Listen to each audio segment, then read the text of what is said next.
Well, good morning everybody and welcome to the annual plan submission hearings for the 2022 annual plan, and we are going to start the day with our submitters. We've got a full morning of listening to the people who wish to be heard, who put submissions in, so we're going to start that now. So get points of clarification, questions from the submitters, so you're clear in your mind what they're trying to tell you, and we will be making the decisions after we deliberate the next day or so. So first up we have Robert Tito. Robert, welcome, and come on up to the desk and put your light on, and we have your submission on page 161. And you've got probably 5 minutes for speaking and then 5 minutes for us to ask questions. So the floor is yours, Robert. Is it warming up? There we go. The Honourable Mr Mayor, the members of elected councillors and members of staff, thank you for this opportunity to come and speak on behalf of Pacific Island community. I represent the Pacific Island community and the ethnic leader community here in Ashburton. I made a submission on the planning about regarding the, or I made a general statement about helping everybody or community, and I'm here to elaborate on that issue regarding housing and health and event centre for Pacific Island community, and also bringing the Pacific Island community in together as unity in this community of Ashburton. Now there's I know that since I've been here, the 3 years that I've been here, the Pacific Island community is growing quite a lot in Ashburton, and there is, I found that there is no infrastructure to help support the Pacific Island community. We started the health program once a month, but that stopped because of COVID, and that sort of disappear, and also with the Pacific Festival that we also started, and everything sort of stopped, and that's being very difficult at the moment with housing. And I'd just like to bring to your attention that there would be a problem that will come out of housing if we don't do anything about it. The housing that a lot of the community, Pacific Island community that are moved into this area, finding it very hard to find rental accommodation, and the other issue is that the rent has gone up, and so some people have all moved together into families, like families of 3 or 4 that move in together, and live in a 3-4 bedroom house, and even using the garage as an accommodation, which is unfortunate, but there will be a problem that will come in the future if we don't do anything about it.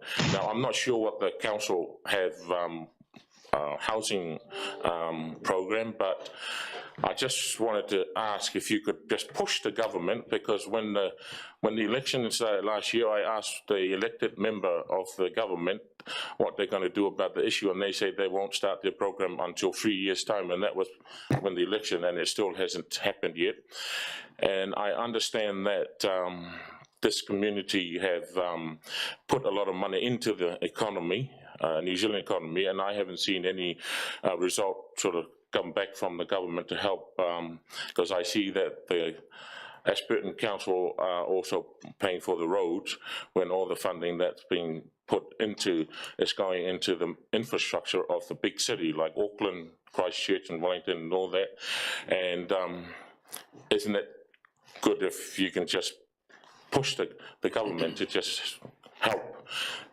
And if we don't help the Pacific Island community, which is the main engine room of the because the reason they're here is because to provide the labor force for all the companies that needing, which they still do. They still need workers to work, to do all the hard working. And that's my, thank you very much. Thanks, Rob. It's a great submission, and thanks for bringing those things to our attention. And you're dead right, the Pacifica community is a very important part of our community in the economy and just the general economy. So I know we have discussions with people higher up about exactly that sort of thing, and had one last week. So we'll still follow up on that, but we'll deliberate on that too. But first, questions, councillors of Rob? Liz. One, thank you. Good morning, Robert. Do you get much support from the Ministry for Pacific People as a group? Not really. Not really? Yeah, each individual group, like for example, church group, they have they do their own fundraising and things to help their community. So, but at the moment we've just set up a Pacific Island Trust to help and that was just done at the beginning of this year, and we've just gone through sorting up the administration part of that trust, and we haven't been able to apply for funding because we got to get the administration. The first part is done, which is the trust, and now we've got to set up some people to organise because I was only part of the leadership, and we all work our own trouble work, we all have our own private work, but having somebody to look after and do all the administration for that, and that's the problem that we're slowly getting there. Yeah. Thank you. And supplementary, with council and our Welcoming Communities Coordinator, we did run a couple of sort of sessions with the Pacifica people, and maybe because of COVID that slowed down, but do you think they were helpful in the past? Yes, with the COVID there were people from the trust in Christchurch and Timaru. They came down and offered shopping vouchers to the community. Yeah, that was the help that they came down and helped, but we still have a big, huge problem with accommodations for the community. Thank you. Just a clarification, Rob, that Pacific Island Trust, which I think I know about, that has a person now partly employed? Is that the one? We've got a coordinator, a lady, yes, who is a mother who's not doing any, she's at home looking after children, and she's doing all at the moment, going around doing the bank accounts and setting up an administration to do all that. Yeah, she's a home mother with part of the trust. Yeah. Okay, thanks. Councillor Brown. Thank you, Neil. Robert, thank you for being here. You mentioned something about health, Pacific Islands health. What is not here? What do you need? What is missing?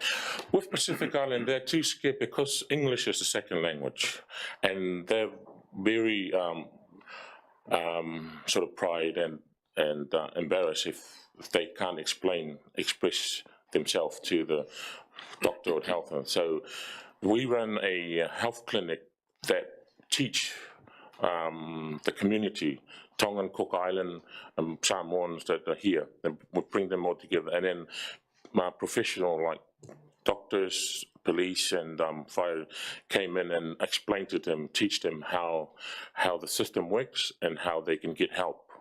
And that stopped. Well, it ran for 2 years until COVID popped in, and then everything just, and now we've seen a lot of people. Last weekend, a gentleman hurt himself, got his hand cut, and I didn't understand why they didn't get it here, but he was transmitted. He came here and he got sent to Christchurch to have his hand fixed, and that was I don't know why, but well, it was a simple cut, and he ended up in Christchurch, and they left him there, and the family had to go up and then pick him up and bring him back. Yeah. Yeah. So basically, what you like to have is basically what was installed a couple of years ago. So having some people who help to explain, is that what And also the cost of, the costs that's, one family went to the doctor to use they used their family card, and they didn't recognise the subsidy, the card. And I'm not sure why. They just said that they handed the card over to the doctor and to the reception, and they didn't have a discount, or I don't know what the card is. Yeah. I know that community card is discount or something for health, and so they didn't recognise that card. I also went to the housing, I think the social welfare to interpret for a community, for a family that they're too scared to speak. But I was told I can't because they were already out or asked for a translator in Christchurch, so they had to wait for 2 days to send this person down. Thank you. Thanks, Rob. No more questions. So thanks very much. Thanks for presenting that to us and letting us know about it. We'll obviously take that on board and discuss it. Thanks very much, Rob. Thank you. Yeah. Next up, we have Brian Beeston, and Brian, if you want to come up, make your way up to the front there. And we have Caroline, you're online there. Can you hear us all right?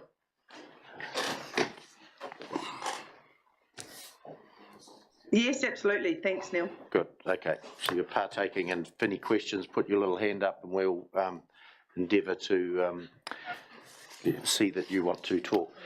Good morning, Mayor and councillors. Brian Beeston. We're page 21, so let's get... Oh, 17? Right. Okay, Brian, the floor's yours now. Sorry. Okay. Good morning, people. I'm a resident now of Ashburton, lived here for 27 years in the rural community, moved to town. And Ashburton was a town I was always proud of because it had great footpaths around town. But as we've expanded, especially in the last few years, I've got a house on Racecourse Road, which my daughter's moving to, and I've got a house on Allens Road. And with Lockley, the Mill Creek development, Carter's Road, Allens Road development, there's houses going everywhere. And people are just walking along the edge of the road on the buddy grass, which has all just been recreated outside the gardens of the Chinese garden area, which you've made a nice fence and a nice area, but there's no footpaths. And then people walk down Racecourse Road, round into Farms Road. We've lowered the speed limit. The town's expanded, but as a council, you haven't expanded the footpaths to meet the requirement of people. You talk about spending all this money on roads. 3 months later, you're spending the money again. I'd rather see the Forestry Fund spent like you spent in the middle of town, what you spent in North Park, and put real footpaths in. You've got Racecourse Road and Allens Road. You've got Tarbottoms Road, all the development down there. There is no footpaths on Tarbottoms Road, down where the developments are.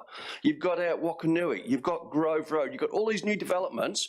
You're all collecting money for joining the network, but the network's not there for people to walk. And you want to see old people walking from Lockley down to the Allenton Shopping Centre, and the footpaths start at Mill Creek and stop at Mill Creek. And I just believe if you're going to take capital funds, the funds should be used for pavement, for footpaths. I call them pavements from my history, but footpaths because they will last 20 years. You spend that money on roads, it won't last 6 months before they got potholes again. So I would support, because you've got nothing in this year's budget for footpaths, to not only fix them, but actually put a capital program in to join the enlarged town to the old town, which has got great footpaths, great parkings. Because when you go to Allens Road from Mill Creek to Racecourse Road, it's even narrower than Allens Road this side of Mill Creek.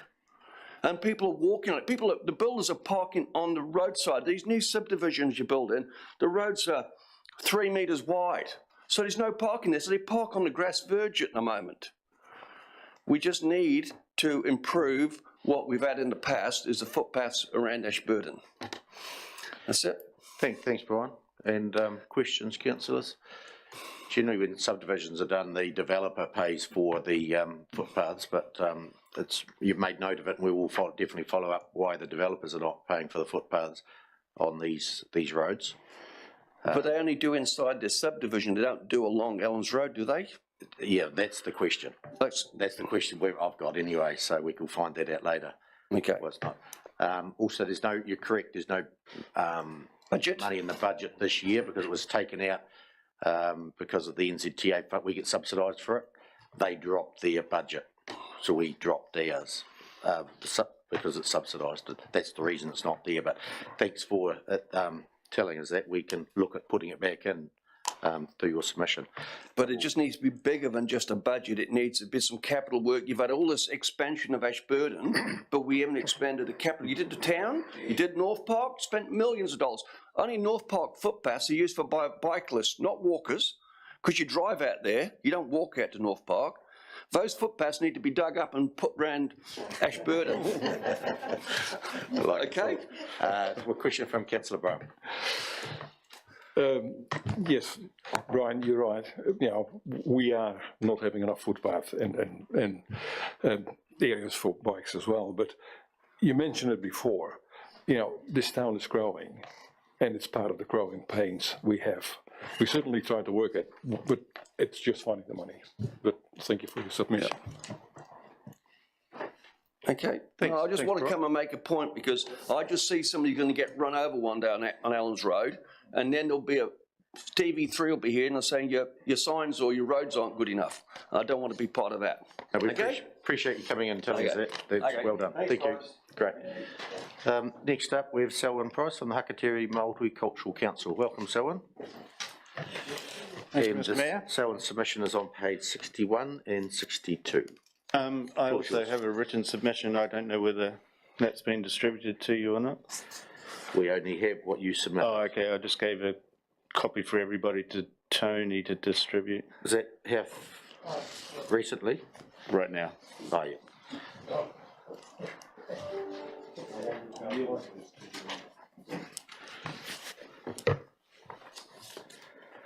So I am submitting on behalf of Hakateri Multicultural Council. But perhaps just before I start, I could follow up with the previous speaker and say that the section going towards Ashburton Christian School could desperately do with a footpath as well, because those children are in danger of being run over. But back to my submission. Hakateri Multicultural Council, known as HMCC, is an NGO which supports new members of the community in Ashburton District, creating opportunities for connection and meaningful relationships across all ethnic and cultural groups. Our goal is to maintain and develop a culture of understanding and acceptance so that people from different ethnic and cultural backgrounds feel welcomed by our community as a whole and valued for the contribution they make to our overall development. And it's worth noting there that many of those who are newly arrived in the district and or the country work in the primary industries. That's why they come to Ashburton, or other essential workers such as in the building industry. And they are crucial to the well-being, not just socially and culturally, but to the financial well-being of the economic well-being of the district. HMCC oversees 3 programs. We have the Ethnic Leaders Forum, Migrant Centre, and Newcomers Network, all of which operate out of Community House. And it's one of 25 regional council members of the New Zealand Federation of Multicultural Councils, which operates as Multicultural New Zealand, or MNZ. We thank you for the opportunity to speak to our submission as part of the Annual Plan 2022-23 consultation process. And we believe that consultation is a cornerstone of local government democracy. And it is vital that all residents of our district have the opportunity to have their voices heard. We are working very hard with our nominated Ethnic Leaders Forum members to ensure that different ethnicities and cultures' voices can be heard by our elected members, and that they can have confidence that those elected members have not preemptively already set the annual plan. And we do believe that budgets are important as well. As noted in our submission, we have a number of issues we would like to highlight. HMCC would like to see the ADC role of Welcoming Communities Advisor filled.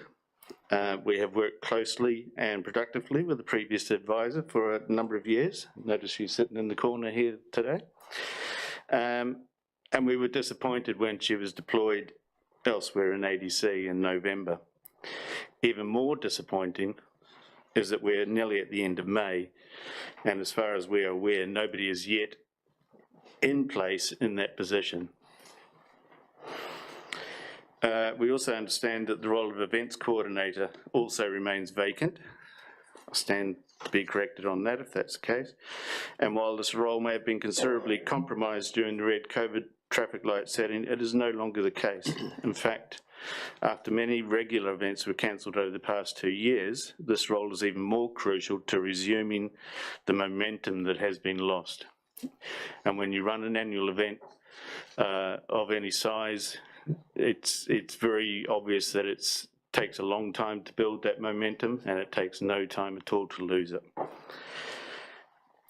This role has been vital in advising and supporting health and safety advising and supporting health and safety compliance to those ethnic and cultural groups who wish to use ADC-owned venues for their events, such as Multicultural Bite on the Domain, as an example. Second, HMCC would like to see the level of ADC's contestable funding increase so that more diverse groups have an opportunity to put in place programs and events that will enhance the notions of inclusion and connectivity within our community. We note that ADC's own figures show that around 20% of our population have been born outside of New Zealand, and a considerably larger percentage is comprised of minority ethnicities and cultures. I would note, though, that the latter is hard to calculate, though, because the ADC figures appear to contain a mix that counts ethnicities or cultures either separately or collectively, but neither consistently. So, for example, you separate out Maori and Pacifica, and that makes perfect sense, but ethnically, most of the Pacifica people are Polynesian, as are Maori. But when it comes to European, you put together New Zealand European, European, North American European, and count them all as one ethnic group. So it's not really comparing apples with apples. HMCC would like to see greater opportunity for ADC staff to work more collaboratively and share knowledge reciprocally with a broad range of ethnic and/or cultural groups, and for elected members, those of you around the table, to better understand their needs and aspirations. This aligns with the core purpose of local government, as outlined in the Local Government Act 2002, which of course you're all aware of, and the ADC goals as stated in the draft annual plan, which I'm also sure you're aware of. HMCC would welcome the opportunity to work collaboratively with ADC staff to achieve fulfilment of the strategic goals of the ADC Welcoming Plan in particular, many of which also align with the strategic goals of HMCC ourselves. We welcome the establishment of the Ashburton Settlement Steering Group and the broad range of members who contribute to the group. ADC nominate an elected member, currently Councillor Cameron, to chair the group, who with ADC staff support is charged with providing an update on a quarterly basis to the council. Unfortunately, that staff support comes from the Welcoming Communities Advisor, the position that has remained vacant for the last 6 months. We would also encourage ADC to develop a migrants and newcomers strategy in the next ADC triennium, and note that around 50% of territorial councils in New Zealand already have one in place. And finally, at the May monthly meeting of HMCC, it was noted that the Mayor's lunch with former refugee families was both successful and very well received by those who were there. we would encourage similar events to be held for other migrant families. Leaving this type of event to citizenship ceremonies when people have been in the country for a minimum of 5 years has far less impact, and the opportunity to make migrants and newcomers feel welcome and included is considerably diminished, if not lost altogether, by leaving it that long. And I'm welcome any questions. Thanks, Selwyn. I just have one question. It's in the first paragraph, third, fourth paragraph down. Talks about the ethnic leader forum members to ensure that different ethnicities and cultural voices can be heard by elected members, and that they have confidence that those elected members have not preemptively already set the annual plan. What do you mean by that? Which part? Confidence that the elected members have not preemptively already set the annual plan. Okay, so this is a consultation before you set the annual plan. It has been noted in the media as well as elsewhere that at least one councillor has expressed the view that there's no point in consulting with the community because budgets are already set and they're never adhered to. So when you have that kind of comment made in public, it does beg the question that whether the annual plan has actually been set and whether this is just a PR exercise. And this is a perennial question.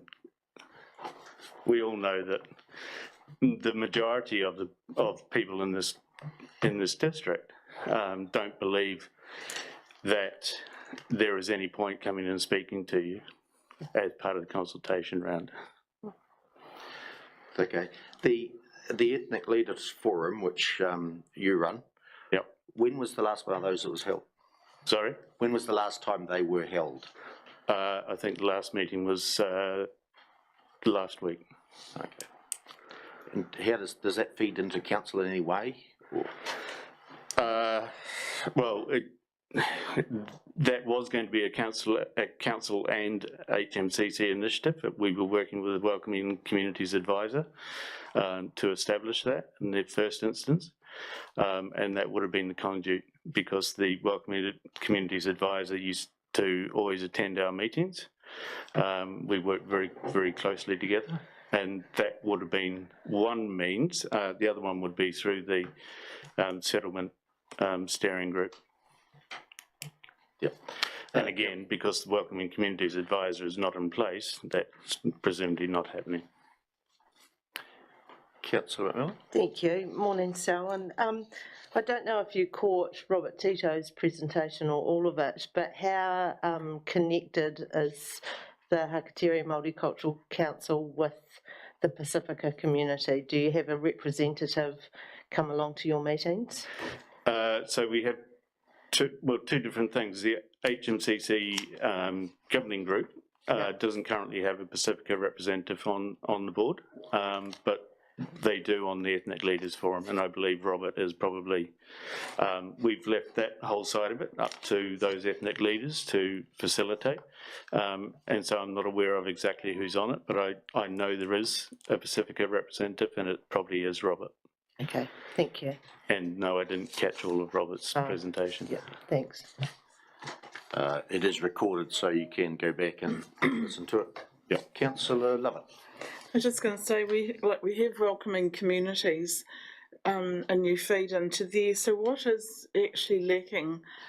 And, can you tell us what is actually lacking so we can actually have a look at those areas and see what we can do? Well, you have a Welcoming Communities plan.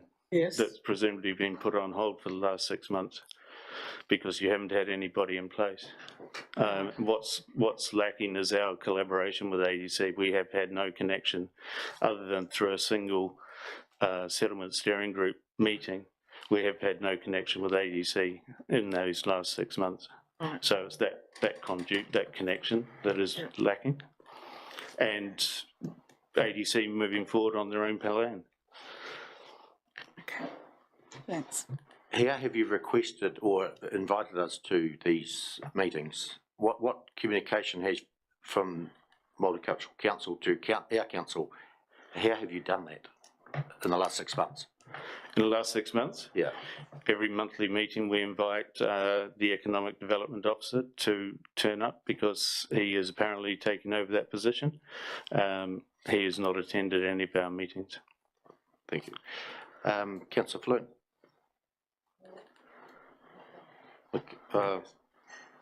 Mackay, you've got the wrong speakers there, but. No, I haven't. Angus? No, there's two councillor Falloons here today, Mr Mayor. Oh, right. Yeah, sorry. Well, according to this, there is. Yep.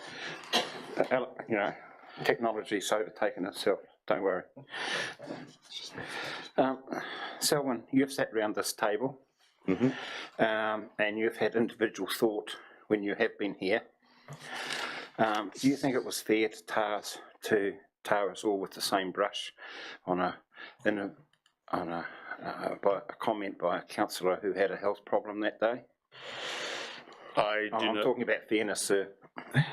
I do not know the context of that comment. I know what was reported. I wasn't present for it. Unfortunately, when comments are made publicly by an elected member, they are attributed entirely to the council, and likewise with decisions that are made by the majority, they have to be owned by everybody, and that's the way it is. The decision is owned by council. Absolutely, Each council gets to individually speak, they do. but the decision is owned by council. Councillor Brown. Thank you, Neil. Selwyn, just a question. How big is the council, your council? How many people are involved and how many different groups are you working with? So our governing group, if that's what you're asking, consists of... Multicultural council? Yeah, so the governing group consists of 8 members. We also have a coordinator who attends. We have a full-time coordinator, and we have her line manager from Safer Mid-Canterbury, because we contract out the employment to all of the employment work to Safer Mid-Canterbury. They then work with a multitude of other groups around the community. They have monthly events that they organise or they collaborate on. They have multiple different ethnic groups that come to us, either for assistance in kind or for funding that we get through central government agencies. And we also connect with, obviously, with those central government agencies such as the Ministry of Ethnic Affairs, Immigration New Zealand, and Human Rights Commission, so on and so forth. And then we also connect through to Multicultural New Zealand, which advocates to central government. So it is quite a network. And the Ethnic Leaders Forum has representatives from around the world who meet regularly to discuss issues that are important to them. And the Migrant Centre is a drop-in centre for any migrants who are new to the district. Thank you for that. Councillor Cameron. Thanks, Mr Mayor. No, I put my hand down, but so I don't have a question for you, Selwyn, although I do share your frustration with regards to our settlement steering group, which I think hopefully we'll have some good news quite soon, but yeah. Thank you. Looks like questions all over. Thanks, Selwyn, for presenting. Thank you. Then we'll keep in touch, no doubt. Thank you. Next up, we have Peter Weir, and Peter's on Zoom or Teams. Welcome, Peter. And Peter's submission is on page 174, 175, councillors. Peter, the floor is yours. Good morning, Neil Brown and councillors. I notice I've got 4 minutes. That's tight. I'll give you 5. I will start my clock now and see how we go. By way of background, I'm a local ratepayer and chair of a rural community water supply trust up around Staveley.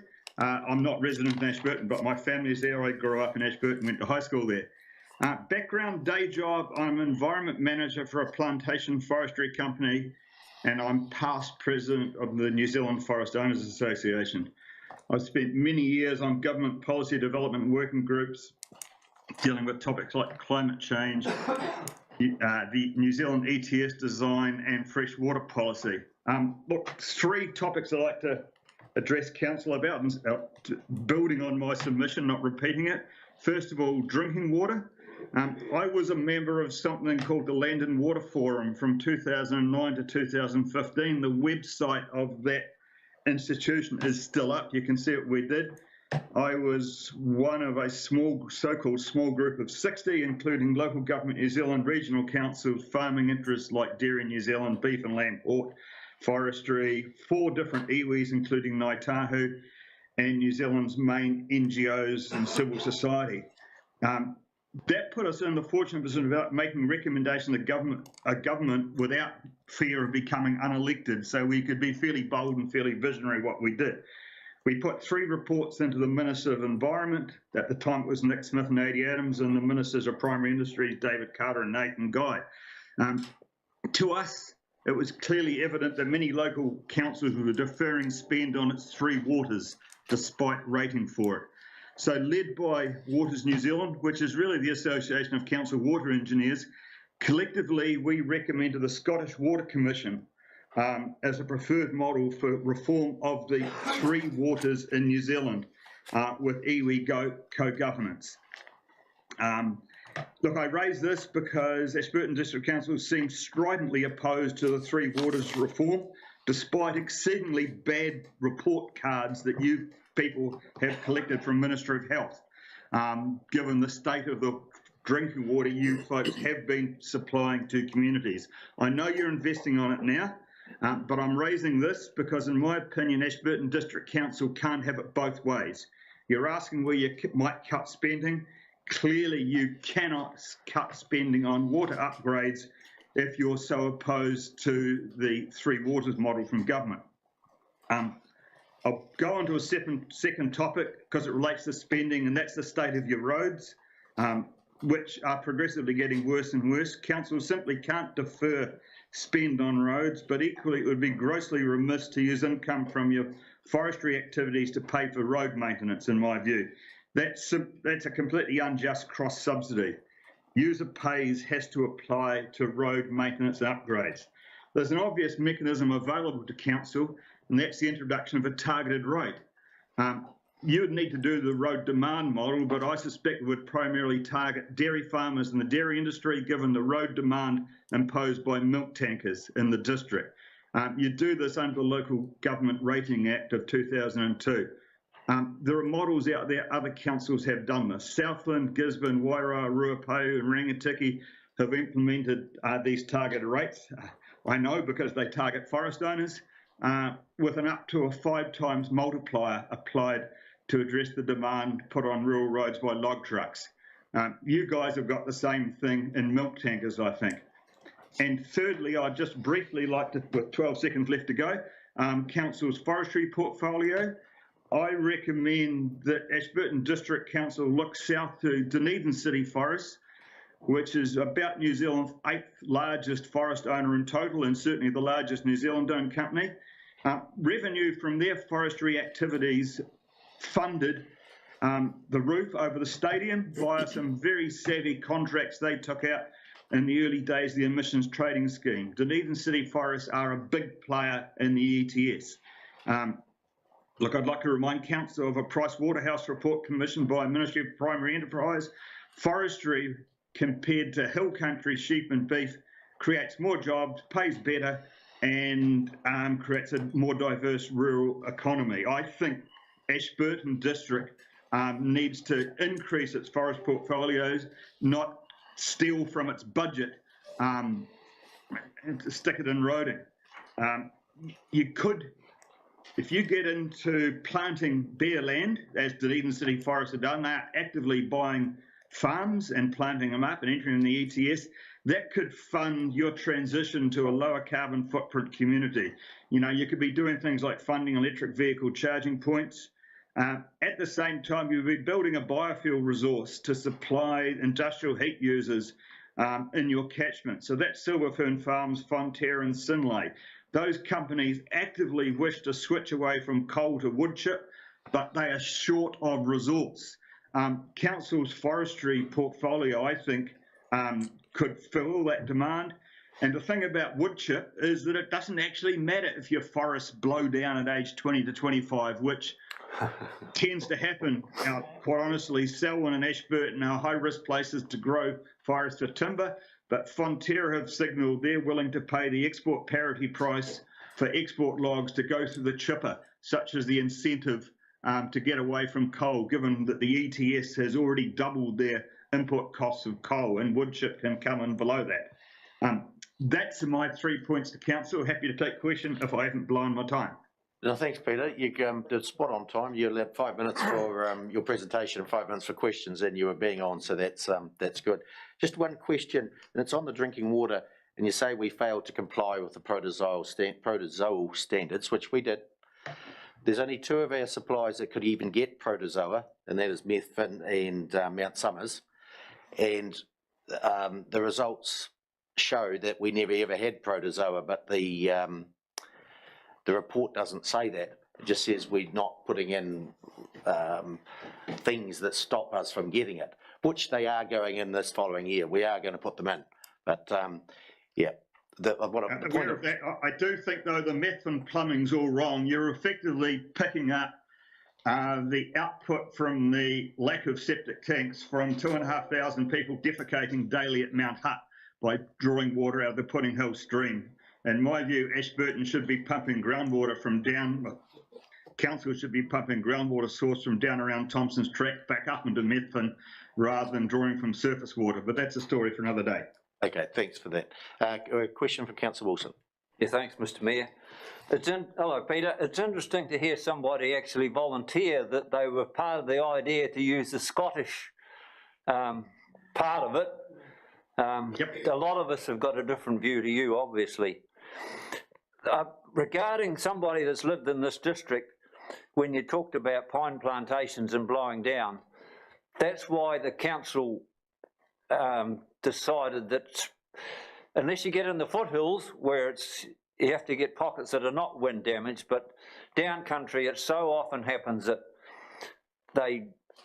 even if you've trimmed them and everything, it's just such a waste of time and effort trying to produce millable timber. So correct, but the paradigm just shifted with Sinlay and Fonterra after wood chip and willing to pay $130 a green tonne for chipped logs. It's changed. If it blows down, it doesn't matter. You put it through the chipper. That's what your logs will do anyway. So things are changing rapidly in that space. It's good news to hear that, because we get slaughtered on our prices when they do blow down. So that's probably some good news for us. Thanks for that. I have a question from Councillor Lovett.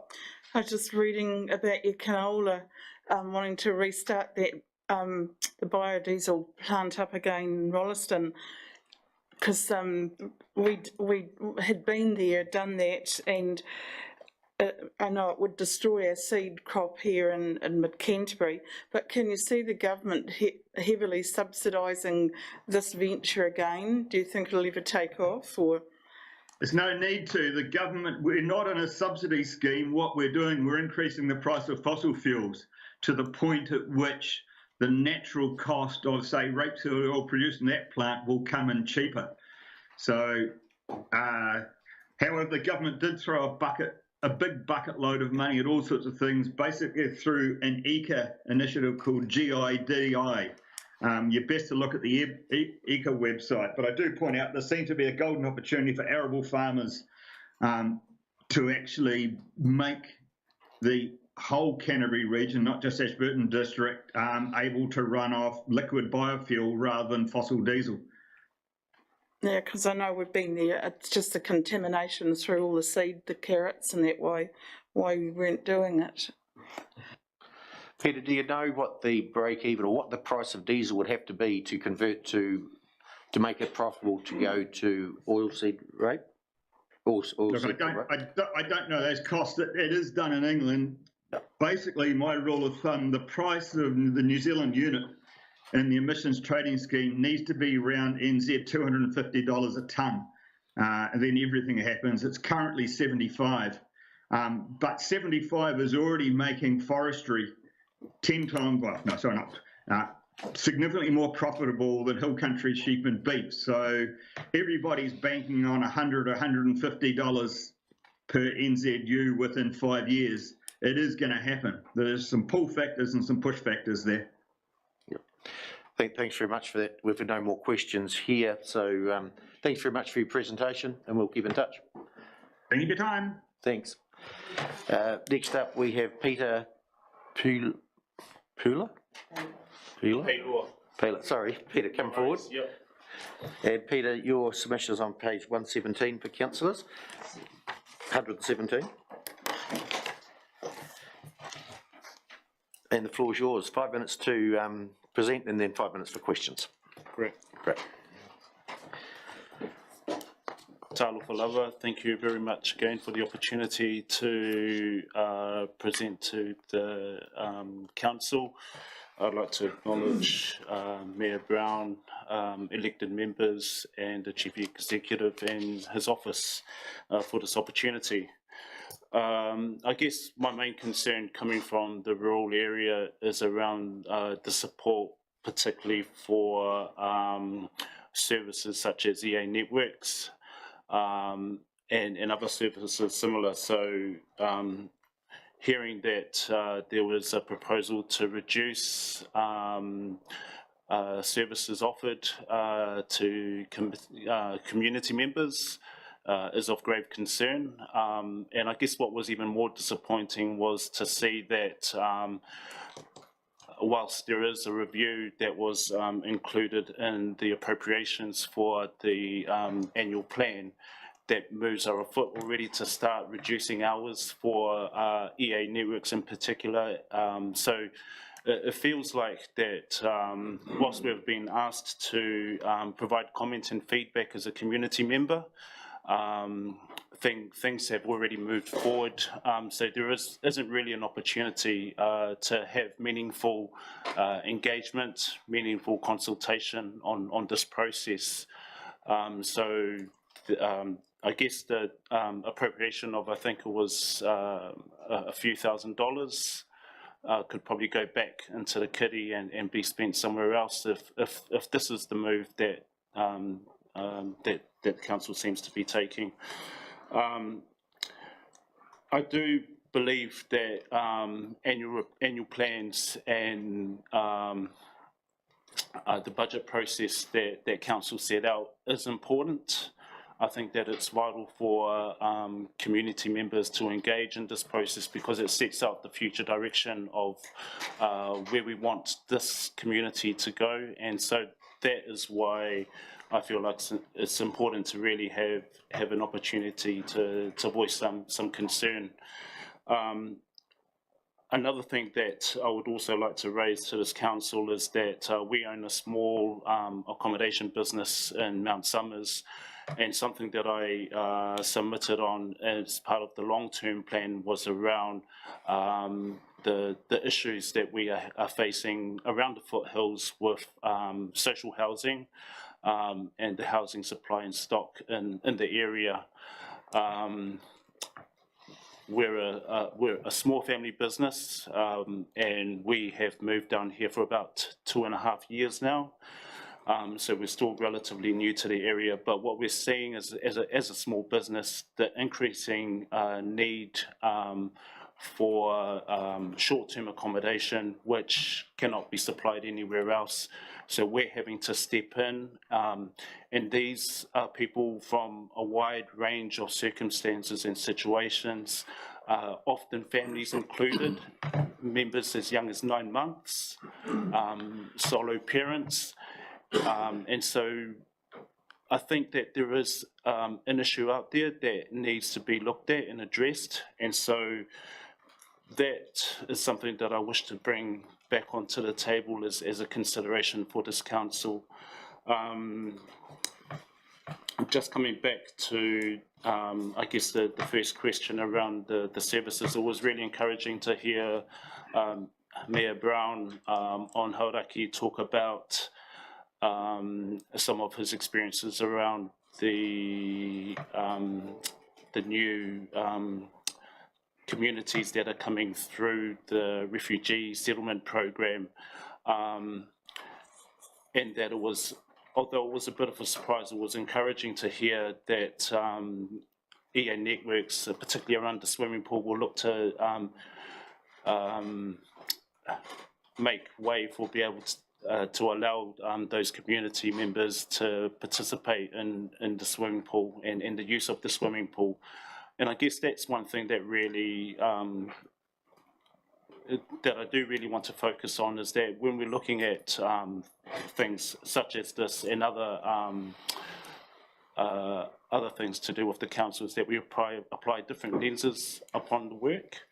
And so one thing when I was looking through the annual plan and the long-term plan is, how does this apply to disabilities? How does this apply to migrant families? How does this apply to young families? How does this policy or decision apply to women?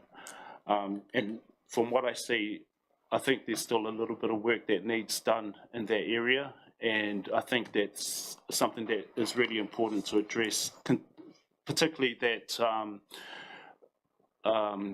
the Ashburton area is a growing and developing area, and I see a lot of change that has happened in the last 3.5 years, but also in the last 15 years that I've been travelling down and visiting my in-laws. So I guess that's I guess the crux of my my submission, and yeah, just open it up to questions. Thanks, Peter. It's well done, and thanks for coming in and presenting to us. I just have one question. It's around the housing. We had a Pacific Island community who was in this morning and submitted to us, and housing, they brought up housing as well. So have you, with your contacts in Wellington, talked to Kiangora about housing? Yeah.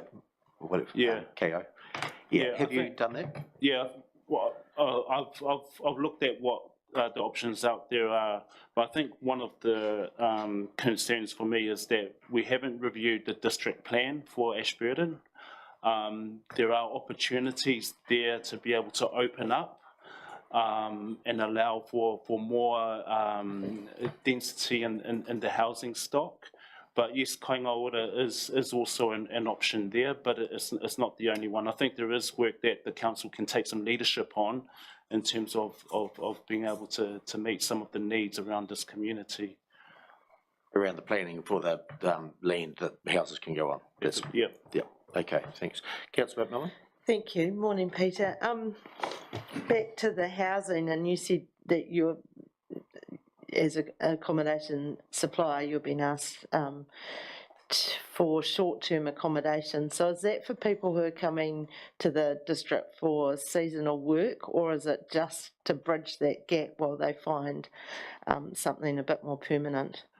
The recent cases, and there's been about 4 in the last 6 months, there's been a change in circumstances with contracts on the farms, and a lot of these farms come with accommodation, Yep. and so they've had to move quickly because quite a few of them are families. They're wanting to keep the kids in school, and some of these kids have moved around from school to school, and so the longer that we keep these kids, at school, at the same school, consistent, the better. So, yeah, that seems to be the situation. There was also another case of a single female, and the contract she was offered came with accommodation, but was with 3 other men, and so she didn't feel comfortable living in that kind of situation. So we've had to provide, short-term accommodation for her as well. So. Thank you. And I've just got another question on EA Network Centre. It's almost a bit of a balancing act with EA Network Centre with our fees and charges. Do we charge more to keep it sort of more profitable, or do we cut some hours off? And this is discussions that we've had a lot in different workshops. Do you think the rates, the entry rates are fair, or do you think that they could be increased so that the hours could be open a bit longer? I think it's a bit of both. I look at EA networks and I'm a big football nut. I love football, but there's no one here where I can play futsal or I can take my kids to play futsal. The futsal competition only runs in terms 1 and 4, and only on a Friday and a Sunday. And that's not because of the hours, but it's just because of, capacity. Like there's not many people there. I think Football Mid Canterbury try and do their best, but they're only one organisation.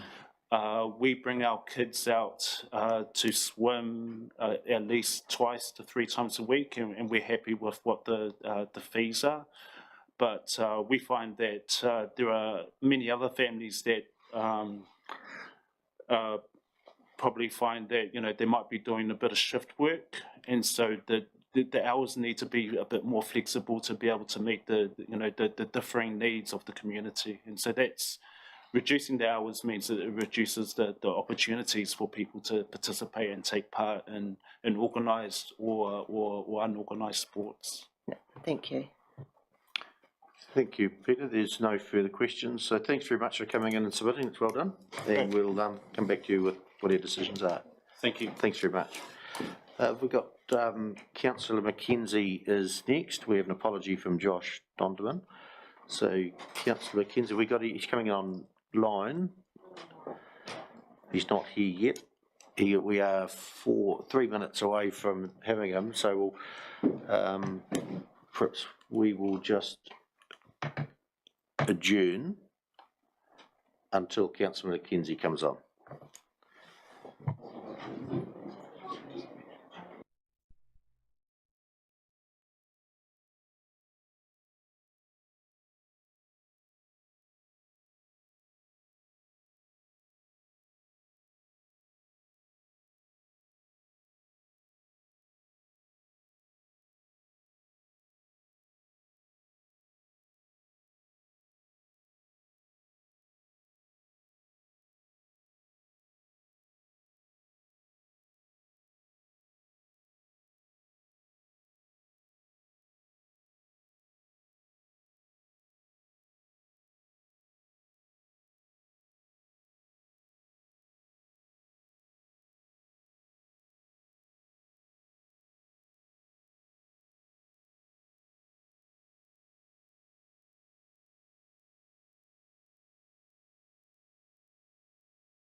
Welcome back, councillors. We reconvene our hearing, and do we have John? Is it John or Ian online from Environment Canterbury?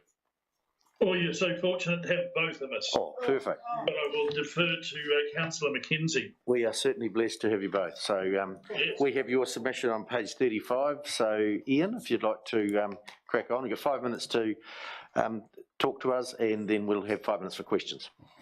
Thank you, Neil. And look, I think we could take the report as read. I'd like to thank you and your council's efforts during the floods 12 months ago. Your leadership was outstanding. We appreciate your efforts around the Canterbury, the Mayoral Forum, and around the Canterbury Water Management Strategy. We think there are some areas around planning in terms of subdivisions and wastewater regulations that we have to enforce, where we could work more closely together, and I think we both understand that. And I note that we made comments about trying to restore the Ashburton River. And there are complications between, but you know, there are unintended consequences about trying to put all the water back in the Ashburton River, and the effect that that's having on biodiversity and a lot of the other waterways around the Ashburton district, but especially in the drainage district south of Ashburton. But look, we're open to questions. Neil. Thanks, Ian. Yeah, thanks for those comments, and we're looking for questions now, and we have Councillor Mackay. Thank you, Mr Mayor, councillors, ECAN councillors. Thank you for your submission. We've got some words here in your submission. We would like to emphasise the importance of accurate information about your council's water abstraction for stock water, so we can provide more certainty for consent holders. Are we not supplying the information required by you to meet our consent conditions on stock water takes from the Ashburton River? Or what is meant by that statement? Look, Angus, when I read this part of the submission, I was slightly unhappy with the tone of that whole part of the submission, I have to say, and I'm not entirely sure. We all have to find out about that. I don't know the answer to that. Thanks. Yeah, we'll obviously it's written in front of us and it's written down there, so we'll just confirm that we are complying with what we should be complying with and giving you the information that we should be. So we'll just make sure we are doing that, and if we're not, we'll up it a wee bit. And we've had no council information to say you're not, so. Yeah. Yeah. So we'll just double check. Thank you. Councillors, any other questions? Councillor Wilson. Yeah, welcome you two. Are you happy with the way the zone committee is operating? They're different to what they used to be. They're originally set up for sort of water things, or you know, water. That was the main emphasis. It seems to have gone away from water things to more biodiversity.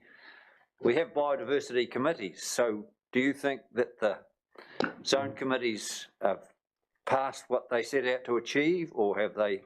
You quite happy with the way they are operating still? So Stuart, thanks for that question. As part of our annual plan discussions and ways in which we're reconsidering expenditure items, a review of the zone committees has been proposed informally. I mean, no decision has been made about that, but it was noted that, of course, that the zone committees are a partnership between ECAN and the district council's TAs, and so any discussion around that, we need to. We obviously need to have you guys and your opinions included in that. Informally, I have talked to the zone committee chair, Bill Thomas, and the vice chair, Chris Allen, and I think they have reservations about their future use because of the nature of the changing nature. Certainly when they were set up to advise ECAN Council, which and initially, of course, it was commissioners.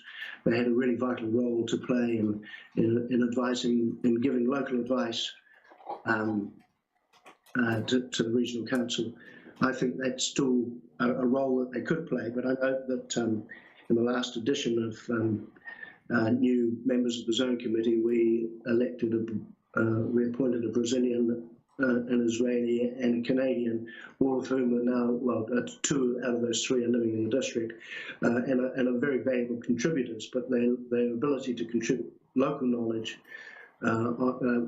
with finite detail is compromised because they're relatively new to the district. And so, Stuart, you're right, there is perhaps a changing role, and we need to, as a district and regional council, sit down with you guys and consider whether in fact it's still an appropriate model we're using.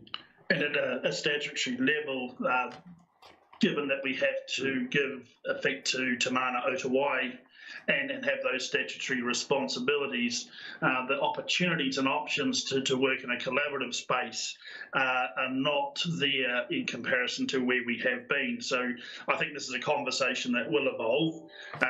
There are zone committees that are still functioning really well in their spaces, and there's some that are probably not, and I won't identify those. But there does, in my mind, need to be a structure that sits over the top. And whilst in the Upper Waitaki, I think we have 4 or 5 different catchment groups up and running, we still need some overarching entity to coordinate. So, yeah, some challenges there into the future, just given what we have to do by law and where we are in the cycle. I also note that Haranui doesn't have a zone committee anymore. They've changed their model, but I'm not sure to exactly what. But it might be something worth keeping an eye on and seeing how they're moving forward with their old zone committee, which they don't have anymore. And we have a question from Councillor Lovett. Yeah, I was just going back to that space as well. We've been involved with the Champions Biodiversity Group and chairing the biodiversity here. We seem to be crisscrossing all the time, interconnecting with the Zone Committee and projects.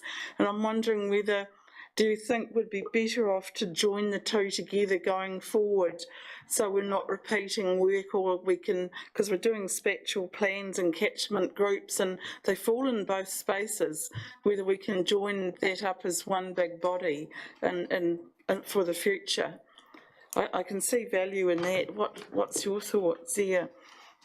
Yeah, Lynette, as you'll know, I fully supported the initiative to fund the Catchment Collective in Mid-Canterbury, because I see that coordination role is going to be a very valuable role. So I think, and whether that role's in the Biodiversity Champions, which I think you're that from the District Council, that would make sense. I think there's a role to coordinate all the disparate groups that are working towards a common goal, and I think whether that's the Catchment Collective or it's given some other name, I think that is a very valid role for, should the zone committees be decided to morph into something else, then that would be a very valid emphasis, I think, in my opinion. Great. Thanks very much. There's no more questions this end, so thanks John and Ian for coming in and presenting your submission. We'll let you know how after deliberations, and how we go. So thanks very much. And we're deliberating on our plan today, and we started that process. You'll let us know how we went on your submission, on our submission to you as well. Yeah. Thank you, Jean. Thank you. See ya. Councillors, we're now up to time for a break, and at 10:30-ish. Just joined. Okay, shall we take who have we got? Constance. Constance, is it? Constance. Okay, we'll take Constance, then we'll have a break. Now she's here. Constance, welcome. Your submission we have in front of us, and councillors, it's on page 112 to 114. Constance, you have 5 minutes to talk to us if you need that much, and then 5 minutes for questions. So the floor is yours. Just on Zoom. Just on mute, so if you unmute.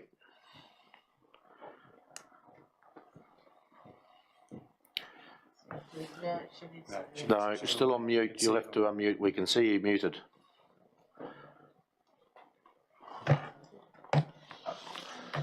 No, still not coming in. You have to unmute yourself. We can see that you're muted. Can we unmute you? We can't understand. It's up the top bottom right. We can't hear. Yeah. Still talking, mate. Tell her to Constance, we just can't hear you. We can see that you've muted your end, and you have to unmute yourself to, for us to hear. click on the mic button. Click on the mic button at the top. Okay. There it is. Hey, sorry There we about that. I just had a break stream this morning. I've Okay. forgotten that it was team meetings and not Zoom. So sorry, it's me having a break stream this morning. Hey, Dr. Hao, thank you for giving me an opportunity to meet. My meeting was supposed to be at 10:30, so great. I've got, I'm in early. Also, I'd like to say tēnā koutou, katoa. Thank you for giving me an opportunity to make a submission. And I'm Constance Pua, and I'm the project manager for the New Zealand Chinese Language Week. So for some of you who may not have heard of the New Zealand Chinese Language Week, it is a Kiwi initiative that has been going on for 8 years to foster a better understanding of the Chinese language. So we encourage Kiwis here to give the Chinese language a go. And we also try to foster a deeper understanding of the Chinese culture. As you know, the Chinese have been here for 180 years, and this is just one way for us to sort of embrace that whole diversity and inclusion of another culture in this country here. I mean, I myself come from Singapore, so I am a first-generation Kiwi. And so, you know, I think it's fantastic that you have such an initiative like this to embrace another culture.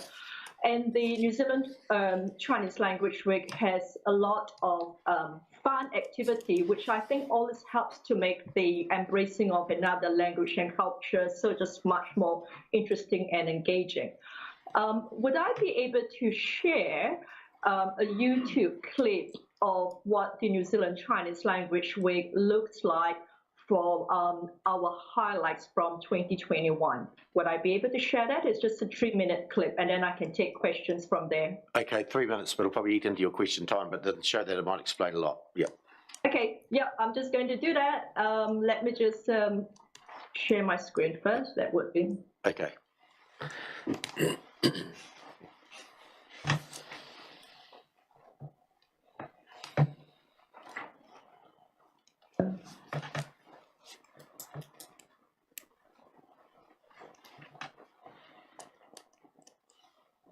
And it's can anyone see anything yet? No, we can't see anything yet.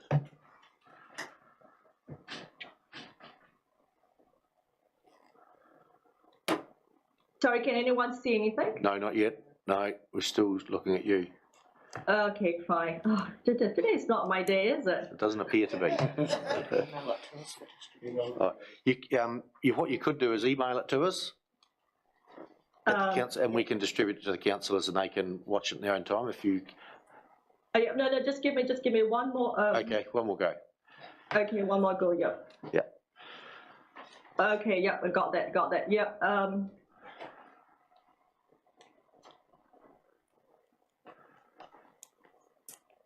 Got it now. We can see it. Yeah. Just let me know whether you hear the sound. Yeah.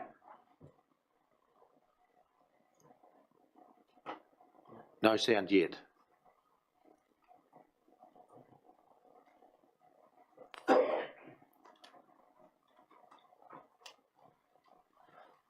No, there's no sound. Just play it anyway. Just play it and see what happens. Just give me.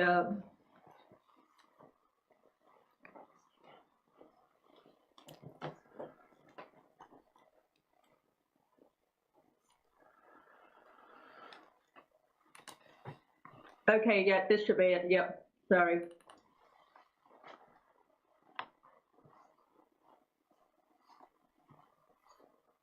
No, we're not seeing anything yet.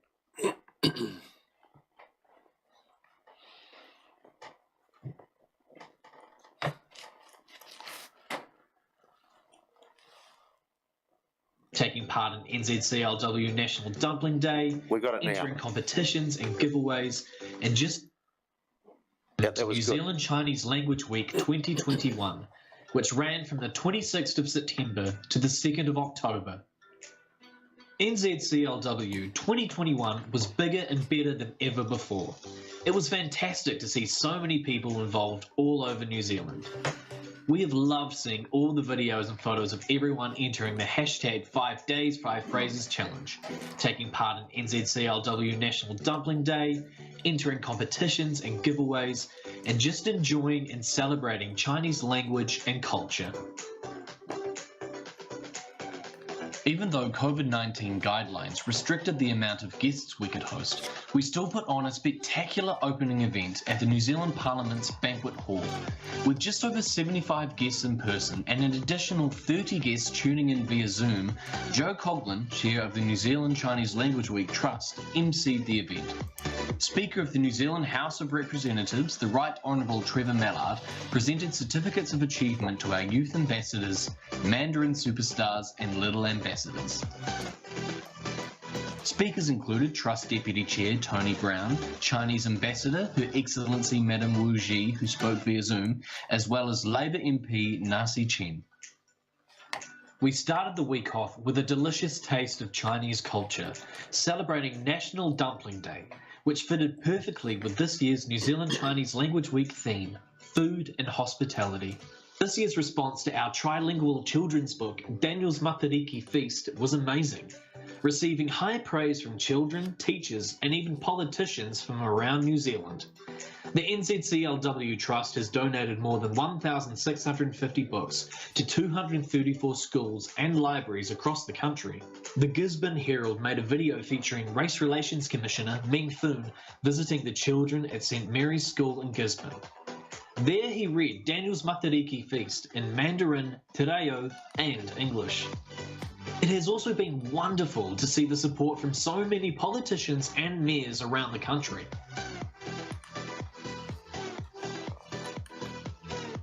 A highlight was having Vodafone service provider change their hello phrase to ni hao in the top left-hand quarters of all Vodafone devices. We achieved prime-time features on 3's The Project and TVNZ1's morning show Breakfast, with a total of 58 features online, on-air and in print across the country, including major outlets News Talk ZB, RNZ, Stuff and the New Zealand Herald. Thank you once again for all your support and participation in New Zealand Chinese Language Week 2021. We can't wait to do it all over again in 2022. Xie xie. This is Dave. Thank you, Constance. We got that loud and clear. That was good. Okay, hey, thanks a lot for that. And sorry for the bit of a markup. I don't know why I was in the Zoom space. So basically, we are asking support in 3 areas. One of it is that we hope to get a mayor of video support. The second area is that, as you can see, we distribute our trilingual children's book, and we would love to have a liaison person to see whether we could organize. So besides organizing activities at the national level, we also sometimes work with the council to see what they can do. I mean, we don't facilitate it, but if any kind of activity that you have at grassroots level, we'll try and support you. And in the third area, that's why I'm making this submission, is that whether we could ask for a contribution of $2,000 towards, helping us to organize this national event. So this is what my submission is about. I think I've got barely like a couple more seconds to take any questions and answers. Okay, thanks. I think we've got the whole gist of your submission, and the 3 points of request are in your submission, which we've highlighted. I have anyway. So we've got that. Councillors, any quick questions, Constance? No, that doesn't seem to be well explained. Thanks, Constance, and your good video explained as well. So thanks very much for your submission. Yes, have a good day. Okay, we'll keep in touch. Thank you. Bye-bye. Councillors, we'll take a break now for morning tea, 10 minutes. And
talk to us, and then for 5 minutes, up to 5 minutes, and then we've got 5 minutes for questions of you.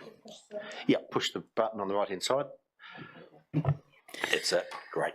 Good morning, and thank you very much for having me here. I'm Lynn Bridge, which some of you may know who I am, some might not. I'm just a normal ratepayer. I work hard in Ashburton.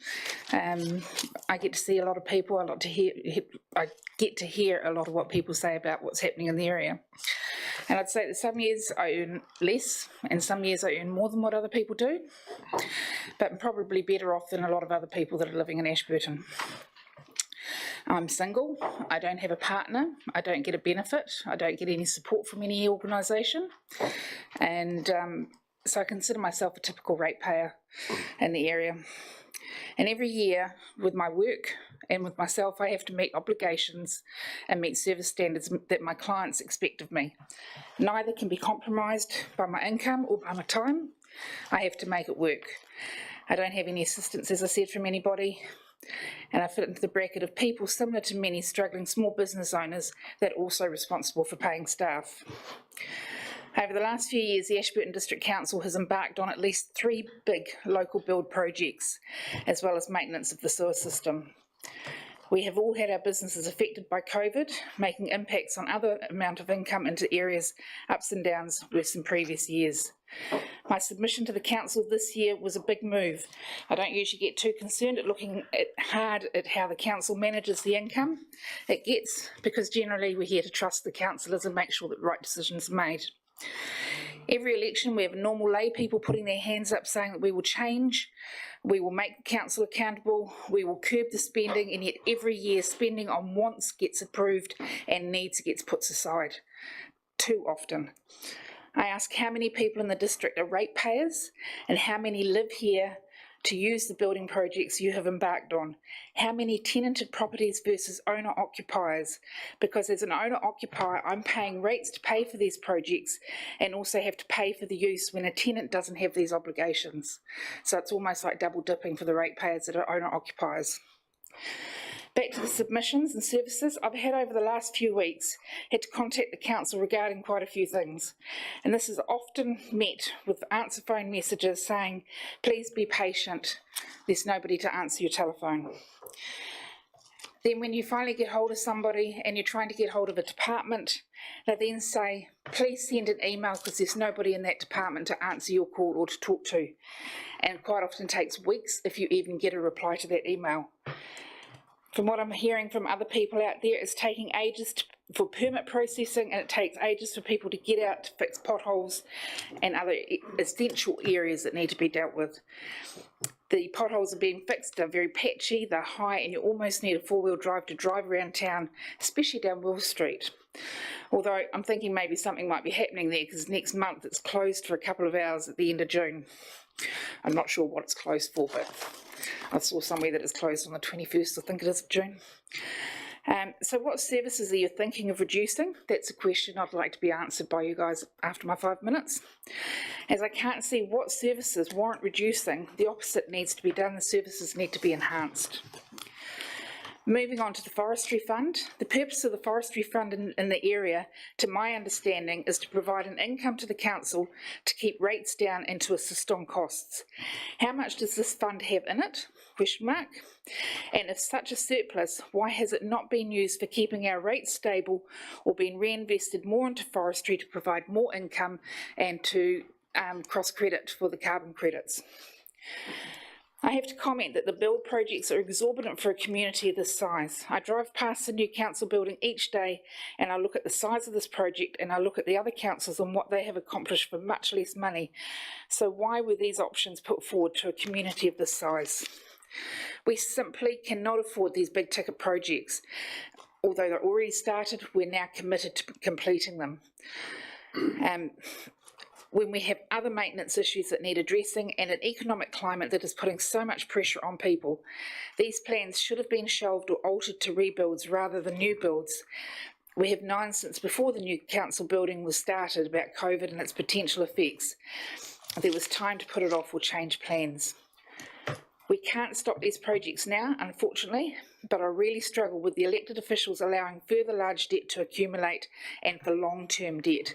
I have my daughter here beside me here who's going to take over my house and end up being a ratepayer in Ashburton. She's the next generation that's going to have to start paying for some of this infrastructure that we're putting out there. And they're already going to be tied up so much with different income restrictions that they're going to have in the future. It's this generation here that are starting to pay for the work that we're doing now. My last issue is regarding the bridge. At the meeting I attended, it was disclosed that the business consultation from the Provincial Fund will report on the cost of the new bridge, and that the ADC has only, you'll have to correct me if I'm wrong here, $20 million allocated out of the $37 million it's going to take for the bridge. Is that correct? Something like that? It's budget, and that was budgeted 4 years ago. And if the budget is higher than this, then the bridge will be deferred. Maybe some of that council building money should have been allocated really to the bridge fund rather than to the building fund. That is basically all I have to say, and yeah, see what you have to say about it. Thanks, Lynette, for your submission. It's well done. Some good questions in there, and we do have the answers for them. I could just touch a little bit on the building, and you said why wasn't it consulted on? But it was.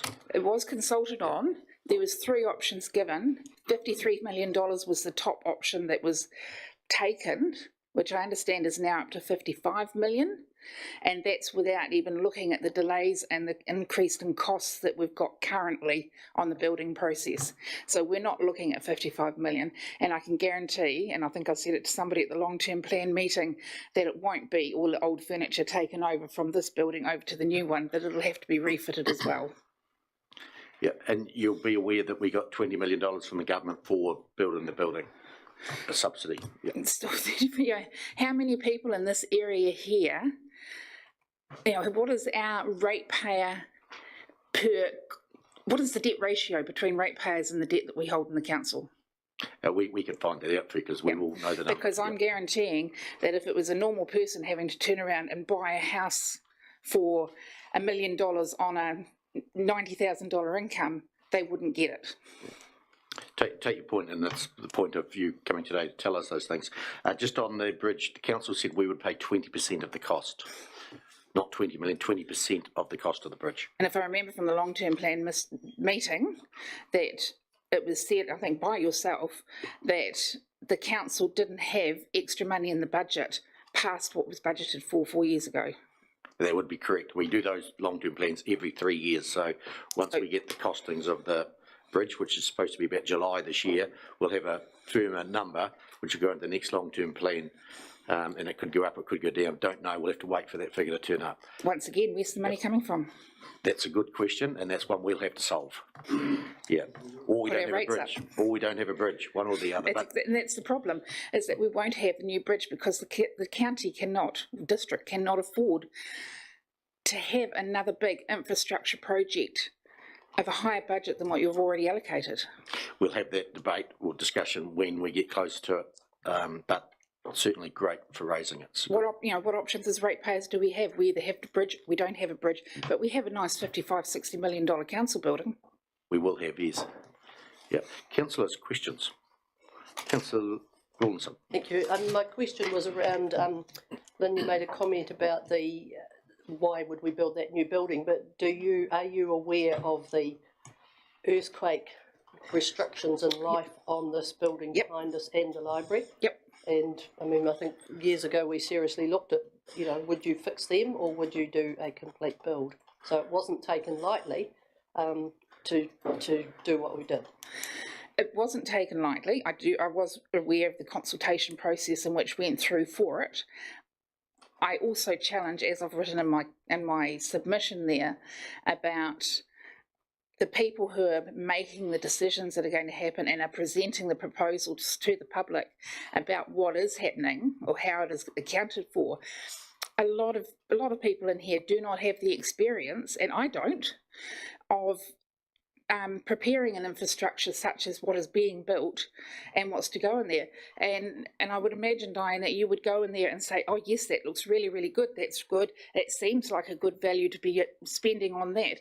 But do you actually know what experience, John is probably one that would have more experience on accounting, but would he have any experience on the engineering and stuff?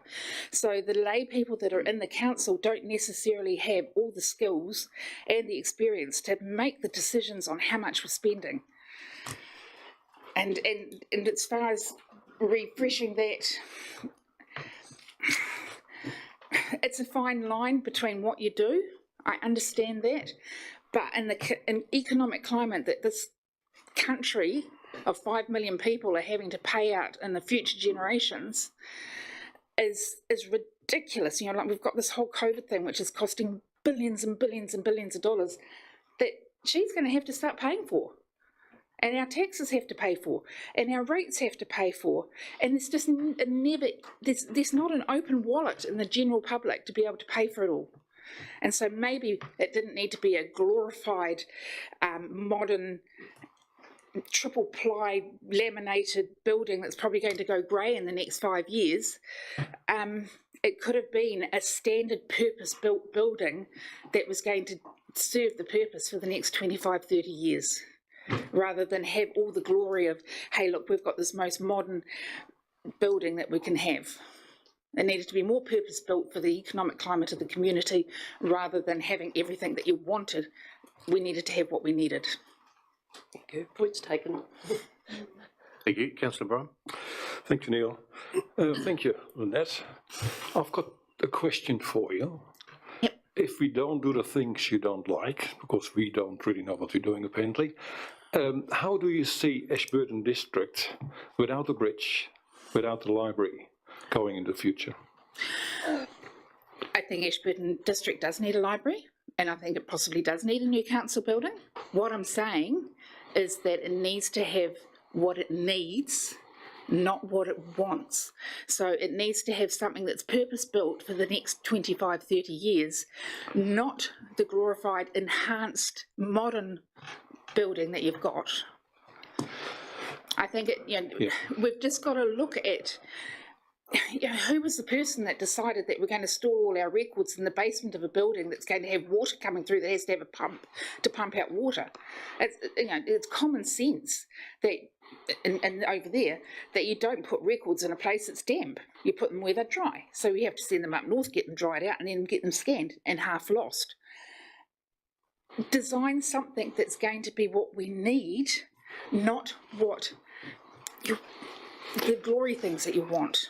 If I want to renovate my house, or if I want to buy a house or do stuff, I can do stuff that I can afford to do, not what I necessarily always want to do. Thank you for that. We went out with 3 prizes, you are correct? Yes. We went to the biggest one. Yes. And that was asked for by the people in this district.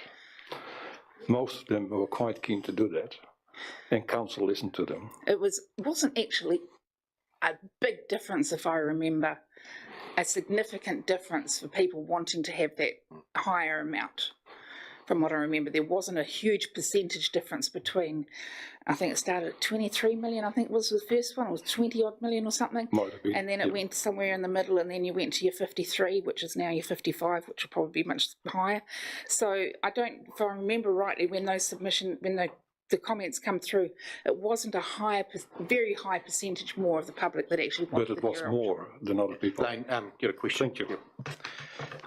Thanks, Lynn. No more questions. Thanks for coming in and telling us the story. That's good. No problem. Thanks, Sam. We'll get back to you once we've made decisions at the end of the process. So thanks very much. Lovely. And thank you very much. Emma for attending as well. Thank you. Have a good day. Great. Next up, we have Kelvin Holmes, Methven Community Board. Kelvin, please come up, page 101, councillors. Oh, Dan. Welcome, Dan. You're back from your trip overseas, obviously. Welcome. And the floor is yours, 5 minutes to speak and 5 minutes for questions if you need that much time. Okay, thanks, councillors. Thank you, Mr Mayor. It's just a very brief submission on behalf of the Community Board. I did it because Dan's been swanning away doing not much for a couple of months. So Dan can add comments if he wishes, but I'm sure you've all read it, as I know you have. What we're really saying is that we want to see, and it'll be a new council, so we never know what will happen, But the rating review policy next year is, we would hope that it's stuck to the parameters we're on now for the community board funding for the Methven Reserve, the iHub, etc. So it helps spread the load from the Methven Community Board area. We support the use of the Forestry Reserve.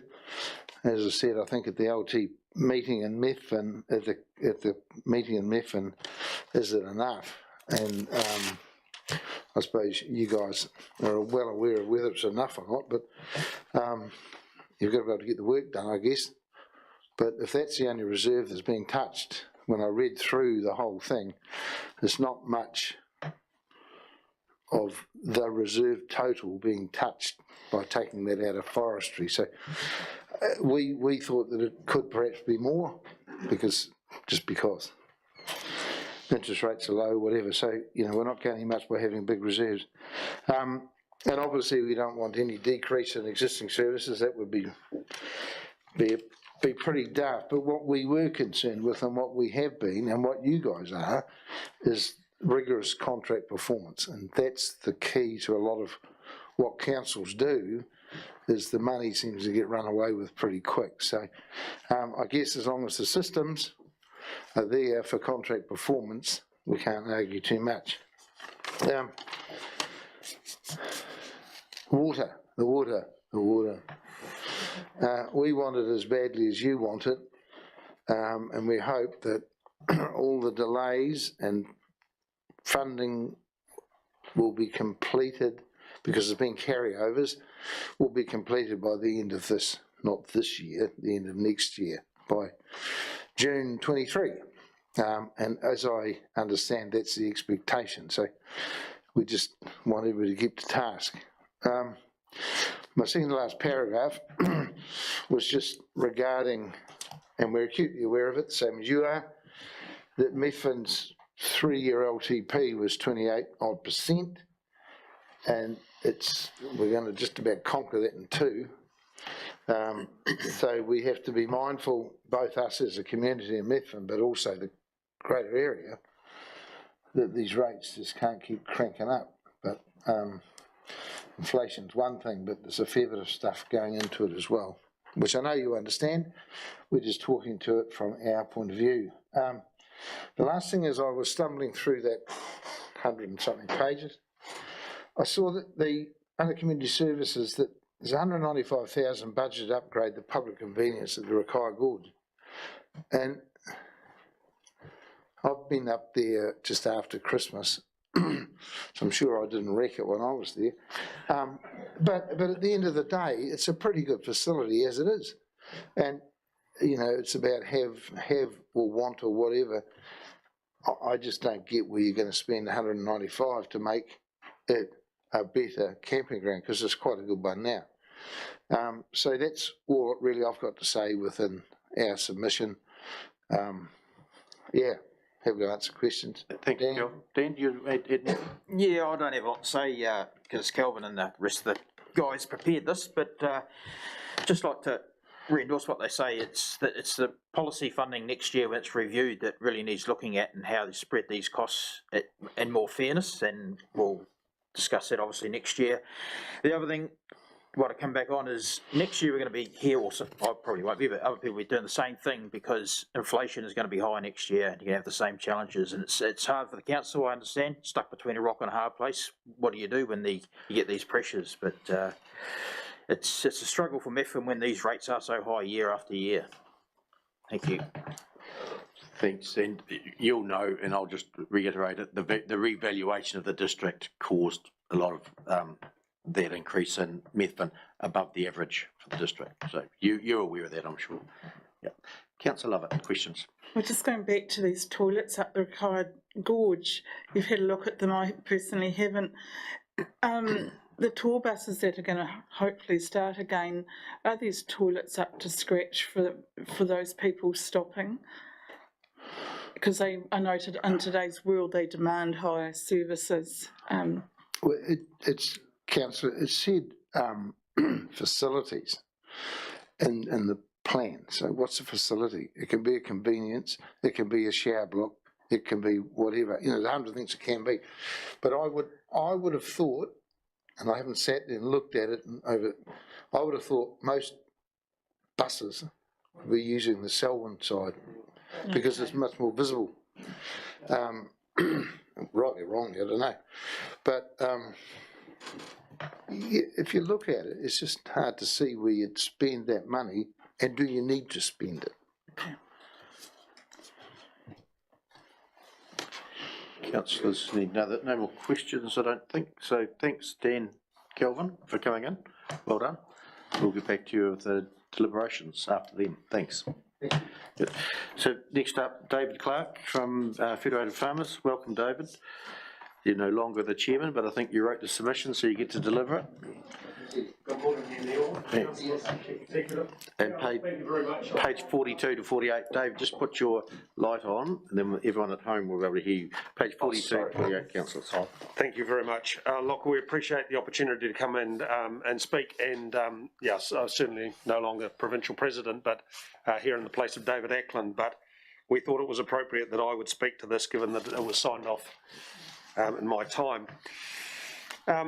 Look, I'm sure you've all taken the opportunity to read through what we've had to say. Our key message is one of financial prudence. We're in an environment of very high inflation, and we think that councils have got a part to play in that by showing a leadership of keeping their rate rises to within the mark of inflation across the whole community. We certainly don't want to see the government sector leading inflation. We're all expected to live within our means, whether we be a household, a business, or a council. So we would encourage the council to live wherever possible within its means. And we would congratulate the district council in showing much more financial prudence than our friends up the road at ECAN. Now, in our recommendations here, following on with that message of prudence, we support all the recommendation of paring back services. We think that's a time where the district has to say what can we afford and what is justified, and cutting our cloth to match what's available. So we support that. We would encourage you to find a way of reducing the rate rise down from 9.4% to get back to that mark of CPI inflation where possible. We also support and encourage you to spend $1.7 million from the Forestry Reserve on major roading repairs. Obviously, the roading network through the community has been badly damaged in the flooding. That's going to have to be paid for by some method, so it seems sensible to be taking an asset that's held within the district and using that to repair that infrastructure. Speaking of roading, we know that the tension continually is the cost of the roading network and repairing the roading network here in the district. So one way or another, we've got to work through that. Whatever can be done to increase the contribution from central government and get more of the road user charges back into this community is essential. Would also remind council to keep an eye on the quality of some of the repairs that are being done. We are seeing some repairs that are being done 2 and 3 times still, so that seems like money wasted. Potholes being filled with hot mix when there's still water in the bottom of the pothole doesn't give an enduring repair, unfortunately. So we just encourage quality to try and bring that overall cost down.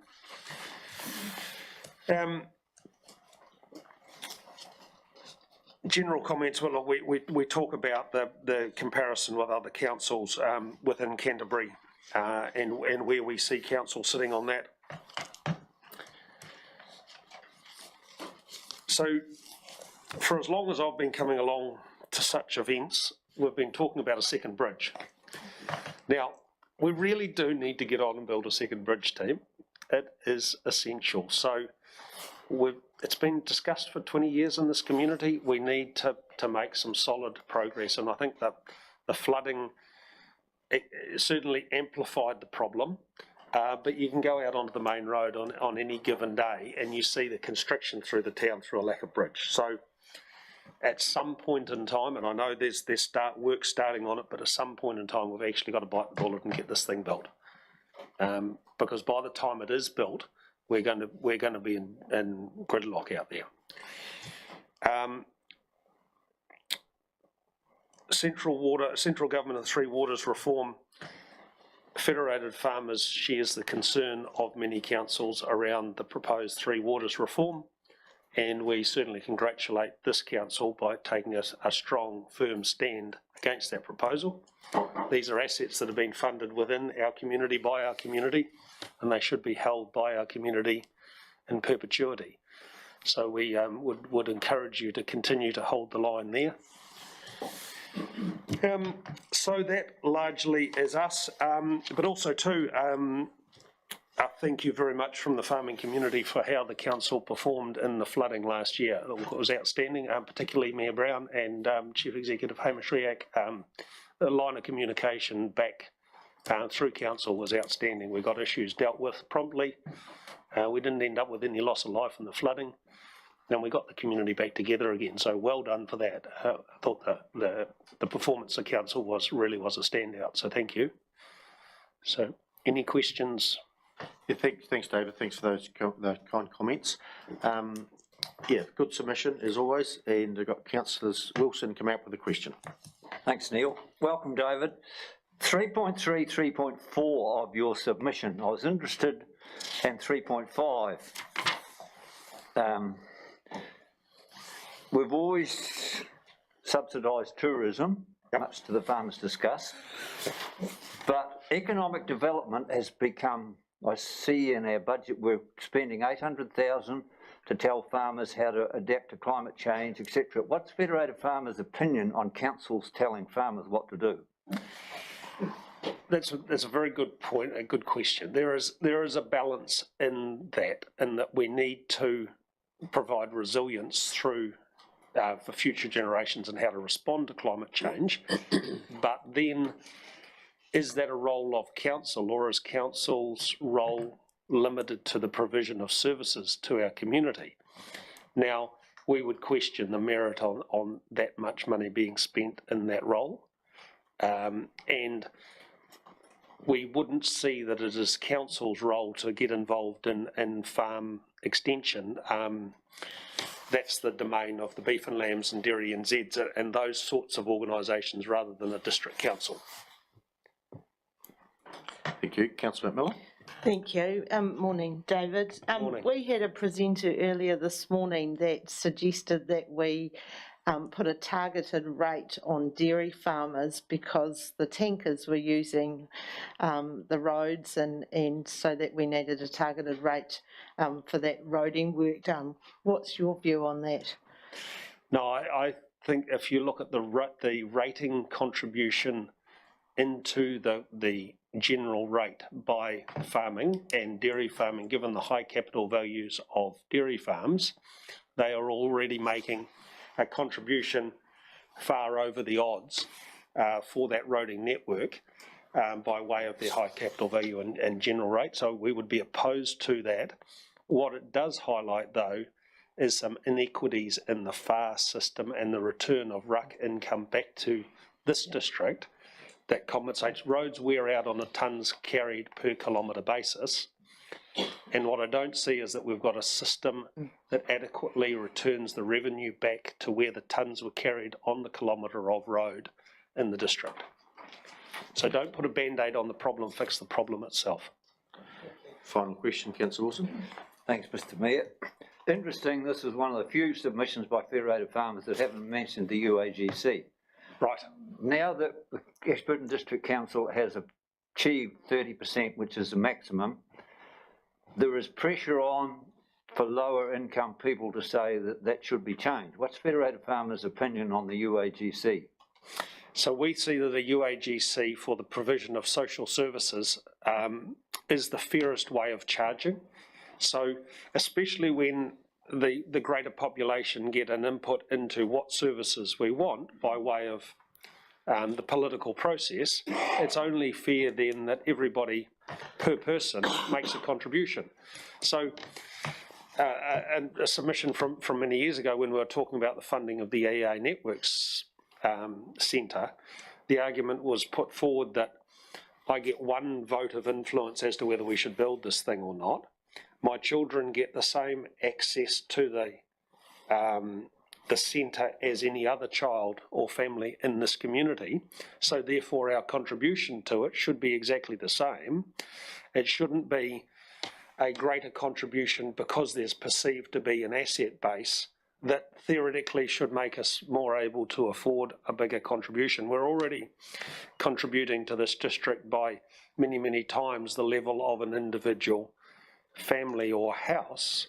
So I think we shouldn't be funding social type people benefit projects through general rates. They should be funded through a UAGC. So we are pleased that you've got to 30%. And if there's inequities within the social setting and incomes, I don't think that's for the district council to try and relitigate. That is a broader problem within society. Thank you, David. There's no further questions, so thank you very much for your submission. It's well received. We'll, after deliberations, come back and let you know what we decided. But just on another note, thank you for the last 3 years as President of Federated Farmers. Thank you. You've changed the guard there, which happens every so often. You've been great to work with over those 3 years with council, and especially myself, and especially over the flooding. It's an example of that. So thanks very much for all you've done for this district. Oh, thank you. It's certainly been my pleasure, so thank you very much. Thank you. Next up, councillors, is Ted Wood. And Ted is there. Councillors, page 178. Welcome, Ted. The floor is yours. Your Worship, the Mayor and councillors, putting in a domain road would show ratepayers what some of their funds are being spent on. Now, this doesn't happen very often because our major funds are 25% on roading, and most of it's not seen, and a large portion is going on underground surfaces where they're also not seen. So it would be a good public relations exercise for the council to reconsider putting in the domain road. The funding of rural roads is a problem throughout the Canterbury Plains. It's not restricted to Ashburton. The use of forestry reserve funds for rural roading is an admission that the council is not able to fund roading out of rates as it would like to. The council should consider a priority system for funding roads. Roads that are not used much should not be resealed, but allowed to return to the shingle or gravel state. 40 years of government fund failing to recognise the problem in our district of rural roads and rural roads in Canterbury generally is in line with your statement in The Guardian this morning that not one size fits all. 40 years of failing to get adequate government funding for rural roads tells ratepayers that a different approach is now needed. The ADC has been expending a substantial increase in rates without sympathy to the incomes of the ratepayers. And we have got to take a more human approach, I think, to rate increases. You will notice in my submission that I did not say to cut rates. I say to limit the rate increases to the rate of inflation. Organisations coming for ratepayer handouts should be told that financial help is only temporary. They should do what ratepayers have to do in times of inflation, increase their income through increased charges, or reduce their expenditure by reducing their purchases of services or products. inflation has changed the economic outlet for everybody. And I take it for granted that you've read my submission. Thanks, Ted. We have read your submission. And questions from councillors. Councillor Mackay. Mr Mayor, Mr Wood, thank you for your submission. Do you really think it's fair for the ratepayers, after what you said about prudence, to pay for an entrance to the domain when it was actually a design problem of NZTA on the State Highway 1 that caused the problem? Well, it may not be fair, but you've got to give your ratepayers something to cheer about. It's all bad news at the moment, isn't it?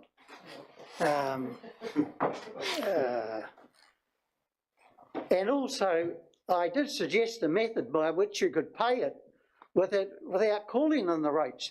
You've got a reserve fund there. I understand it could be used to pay for the domain road. Ted, would you look at the upgrade of the CBD, which had pipes underneath replaced and the surface replaced on the top, as ratepayers seeing something where their money went and something to celebrate? Well, it was necessary, wasn't it, to justify the improvement in the CBD. Yeah. And the reduced numbers of people coming into town to have a look at the commercial CBD will have seen the roadworks going on, but they appreciate it, but they don't see it. Okay, thanks. Councillors, any further questions of Ted? No, thanks very much for the submission, Ted. Well done, as usual. Thank you. Good. See you later. We have, next up, we have Paul Stemmer. Paul, welcome. And Paul's submission is on page 156.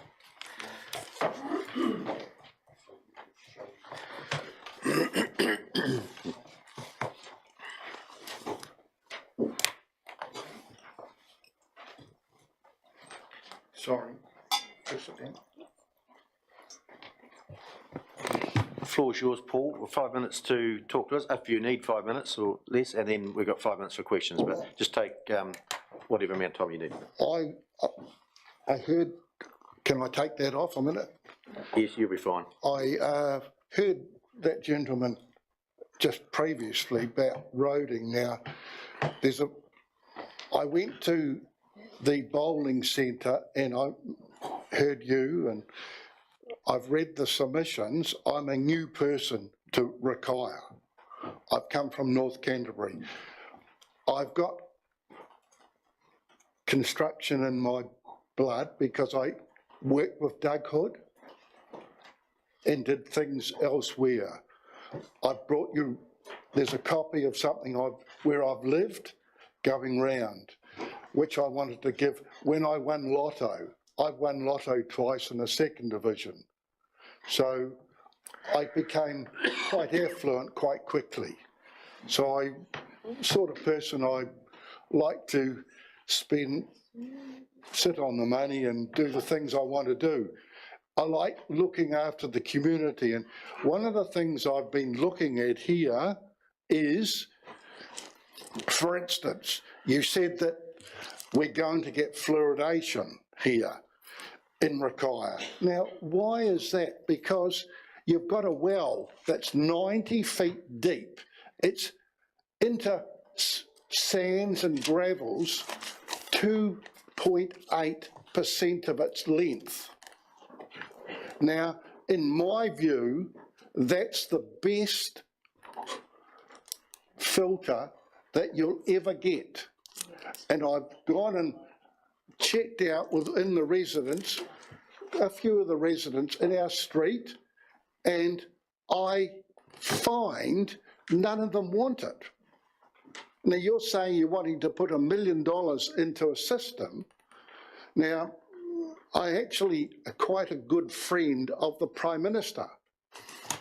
Now, before she went to the States, I had a chat with her. And I know them very well. And I've been invited to their wedding, which has been off and on 3 or 4 times, I might add. Right. She's told me that there is no need for it. So, you know, I find it difficult when you, Mr. Brown, tell me that, yes, we're going to have fluoridation. Now, right, I'm going to leave that with you now because I wanted to say this gentleman that was with me on the other side who spoke before, I'm into roading quite a bit, and one of the areas that I've worked on since I've been down here is the Rakaia River. The Rakaia River gravel is a lot harder and tighter than any of the gravels used presently for sealing. It's a grade 4. Now if you put it through a crusher and you do 11 or 13 sided and you use a new emulsion, because we've got a problem with Marsden Point out at present in regards to getting the bitumen. So you can... Sorry. Basically, I'm saying to you, it's in early days, but I see that roading is a big deal in your community here. And I'm seeing more and more heavy traffic on the roading on chip seal. Now, if we can get this better gravel and a better sealant, which is pretty well, we're doing a test run very soon with Transit, with Pete Connor. Now, if this works, we'll pass all this information to you persons, and we think it will save. The plan is at this stage, the gravel will double to 3 times the life of the existing gravel, because it's wearing out with heavy traffic on it. Now it's going to be a wee bit more costly to put down, a wee bit more costly to make, but the cost gain is huge. And I'll bring that, it's early days, but I'll bring that to you persons personally and enlighten you with it. Being local product, I'm into it because I've only been here a wee while, but I like where I'm from and I like it. I like where I am and I do like it. I'm a bit worried about the costs though, keep rising. I don't like costs keep rising. I know inflation, but we have to address that a wee bit differently. But that's all I've got to say. But please, we'll keep in touch because I think you persons will need my help. Thanks, Paul. Thanks for that. Just a clarification, the fluoride in the water, I'm not proposing we put fluoride in the water. I've never said that we want to put fluoride in the water. That decision is made by the Minister of Health. Fluoride in the water. So then there's no plan to put fluoride in the water in Rakaia or any other water schemes we have in the Ashburton district at this stage. We'll get a directive from the Minister of Health if we have to do it, but we won't make that decision. You won't get that from the Prime Minister said that to me yesterday. You will not get it. She's in charge of the Minister of Health, so that's fine. If she said that, that's good. So thanks for that. We have some questions and Paul, councillors, and thanks for that connection straight to the Prime Minister. If we need it, we know who to call if we have anything urgent. Well, the husband and the daughter... Just go back to the microphone so that, Paul. The husband and the daughter, while she's over in the States, will be down with me at the weekend. Right. Okay. Pass on our regards to them and welcome them to the Ashburton district on our behalf. That would be good. Councillors, any questions of Paul? No. Thanks very much, Paul. Well done. As Pete Connor is happy with the test, we're going to do a test in Auckland very soon. Right. Very, very soon. It's within 3 or 4, 5 weeks.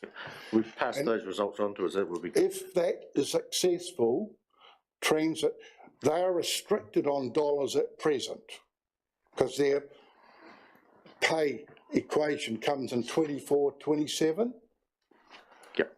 we'll keep in touch though, okay? Thanks, Paul. All the best. Thank you, Thank you. goodbye. Thanks. Next submitter, Donna, Ashburton Citizens Association. Come on forward. Councillors, page 13.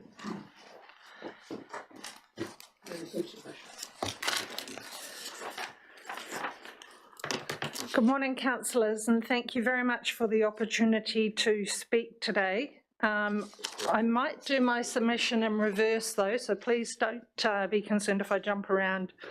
You've got another submission on page 41. Do you want to do that one first, or?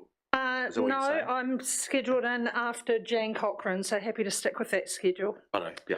So, starting with the standardisation of submission time, we submitted that the annual plan submission closed Friday 5 o'clock, the sports strategy Sunday 5 o'clock, and just yesterday I note that there were 2 more public consultations open.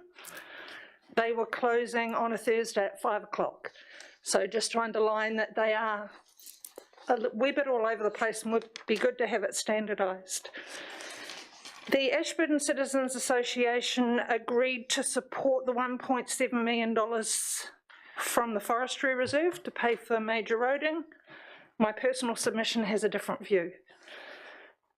Then the Citizens Association are opposed to the proposed 12.2% rate increase for the Ashburton area.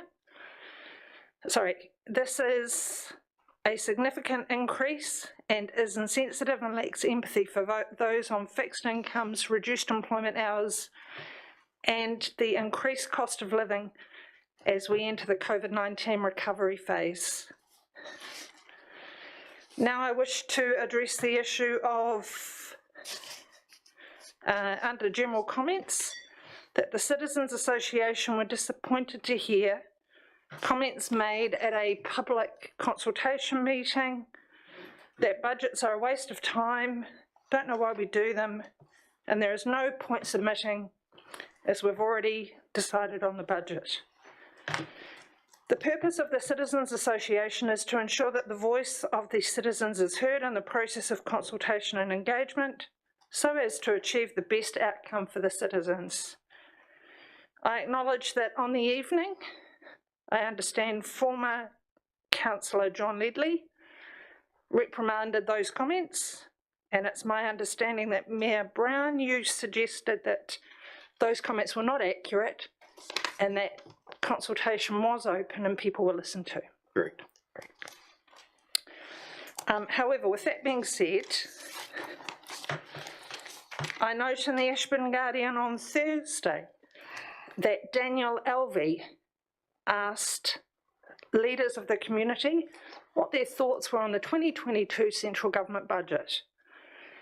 And Mayor Brown, you were noted as saying whatever money they're spending, which seems to be a lot, that it is spent and there is accountability for the spending of it. And it delivers the projects that it is required to deliver, and someone or some people are accountable for delivering that to ensure that the services that the money is for is delivered in the appropriate time and manner. Sorry, it's a bit hot under here. So the Ashburton Citizens Association wholeheartedly agree with those comments. And we hold the Ashburton District Council to the same standard. The residents and ratepayers expect and deserve no less from local government. If we reflect on the 21-22 annual plan, which was Council's budget, which is the closest thing that ratepayers have to a contract with Council, when the rates and fees were struck, EA Network Centre was operating Monday to Friday 5:45 to 9 p.m, Saturday and Sunday 7 a.m. to 7 p.m, 109 hours a week. Effective the 26th of April, Council reduced the pool hours by 2 hours per day to 95 hours per week, which was a 13% reduction. And effective just yesterday, the 23rd of May, Council reduced the gym hours by 1 hour per day to 102 hours per week, an 8% reduction. These reductions were made at a time when consultation for the 22-23 annual plan is still ongoing. One specific question Council asked the community during the consultation was if levels of service should be reduced instead of increasing rates.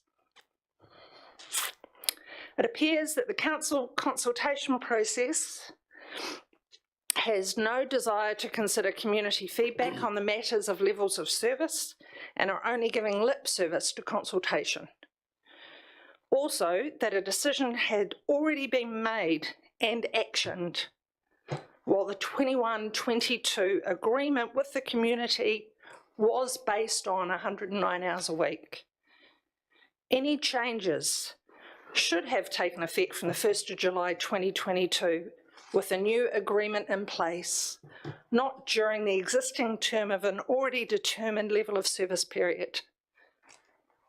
We expect that if Ashburton District Council had a contract in place for service delivery and the service provider decided partway through that contract without discussion nor agreement to reduce service, Council would request some form of financial compensation for the agreed service not being delivered.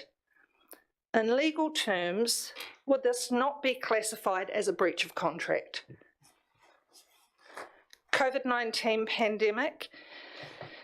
Many have been impacted by COVID-19. However, after 2 years, we're now in COVID recovery phase, or so we're told. Forward-facing decisions are important, and Council, along with Council facilities, play an important leadership role in that recovery.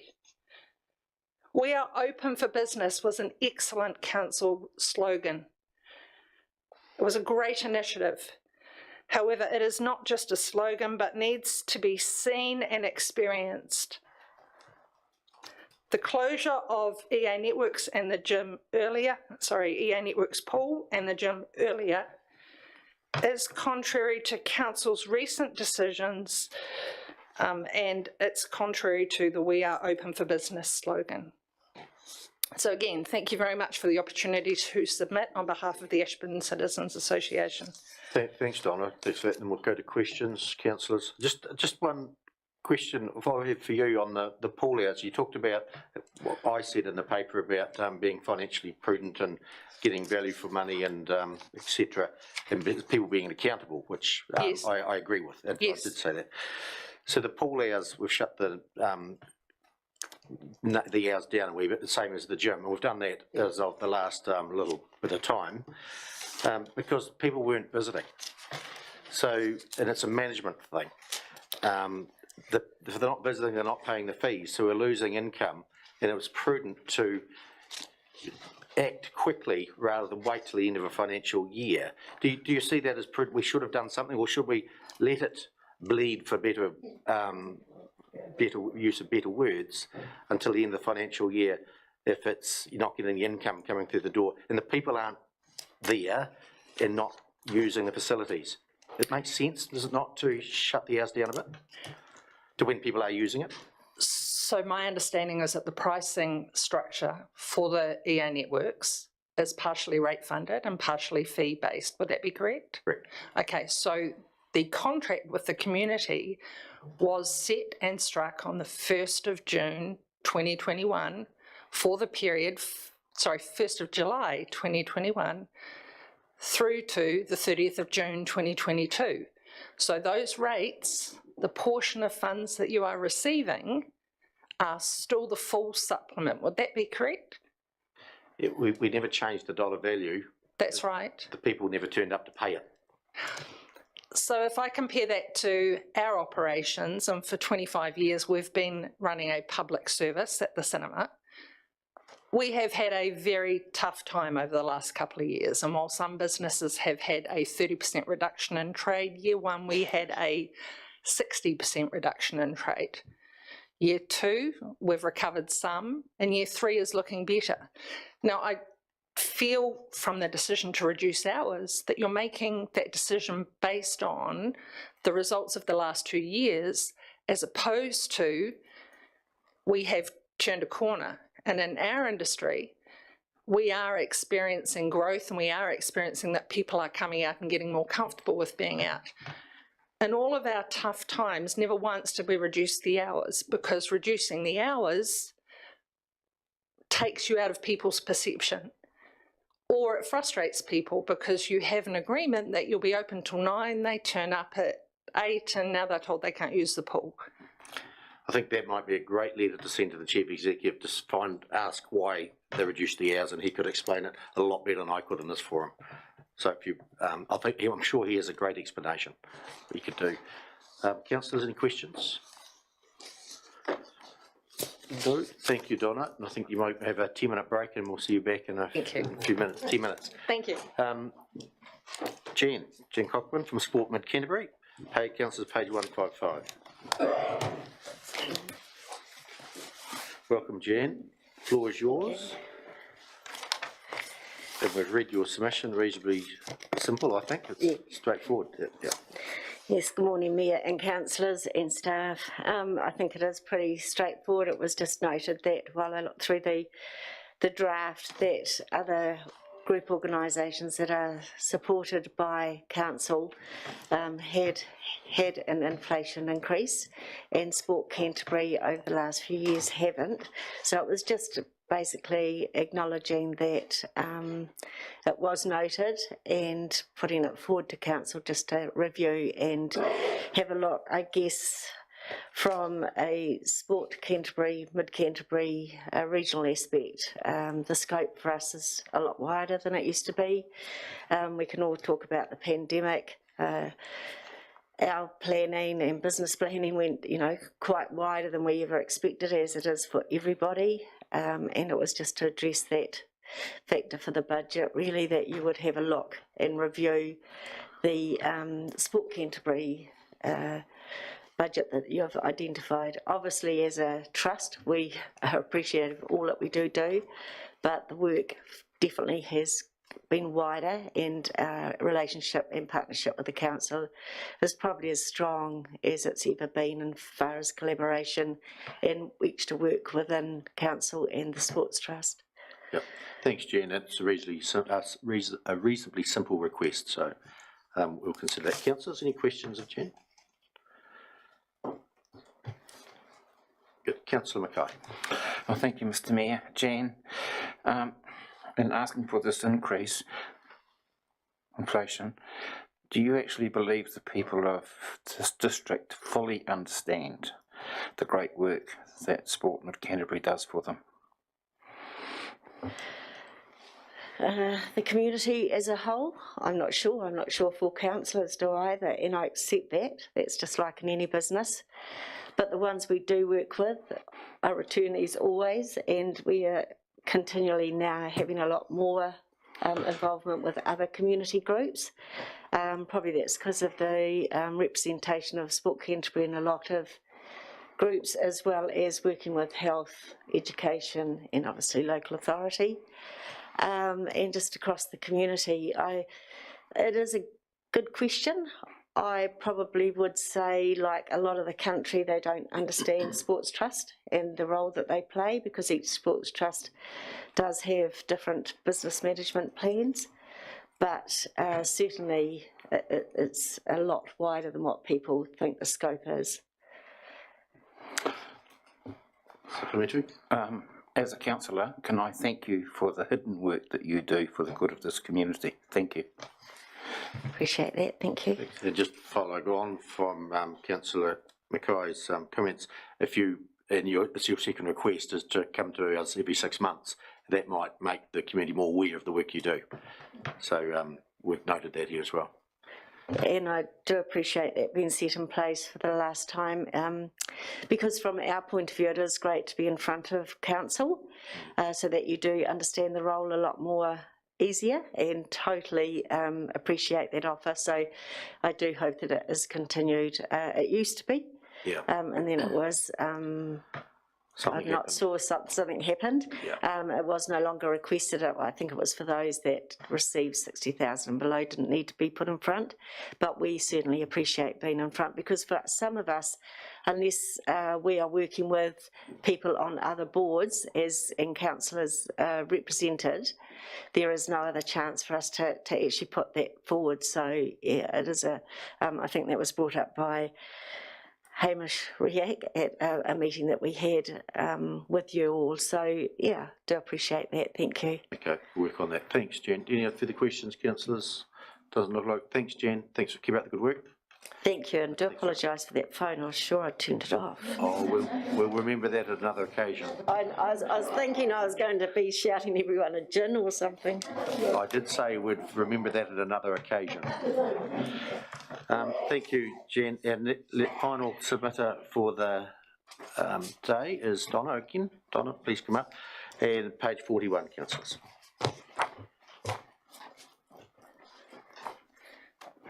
Thank you very much, Mayor Brown, and also councillors.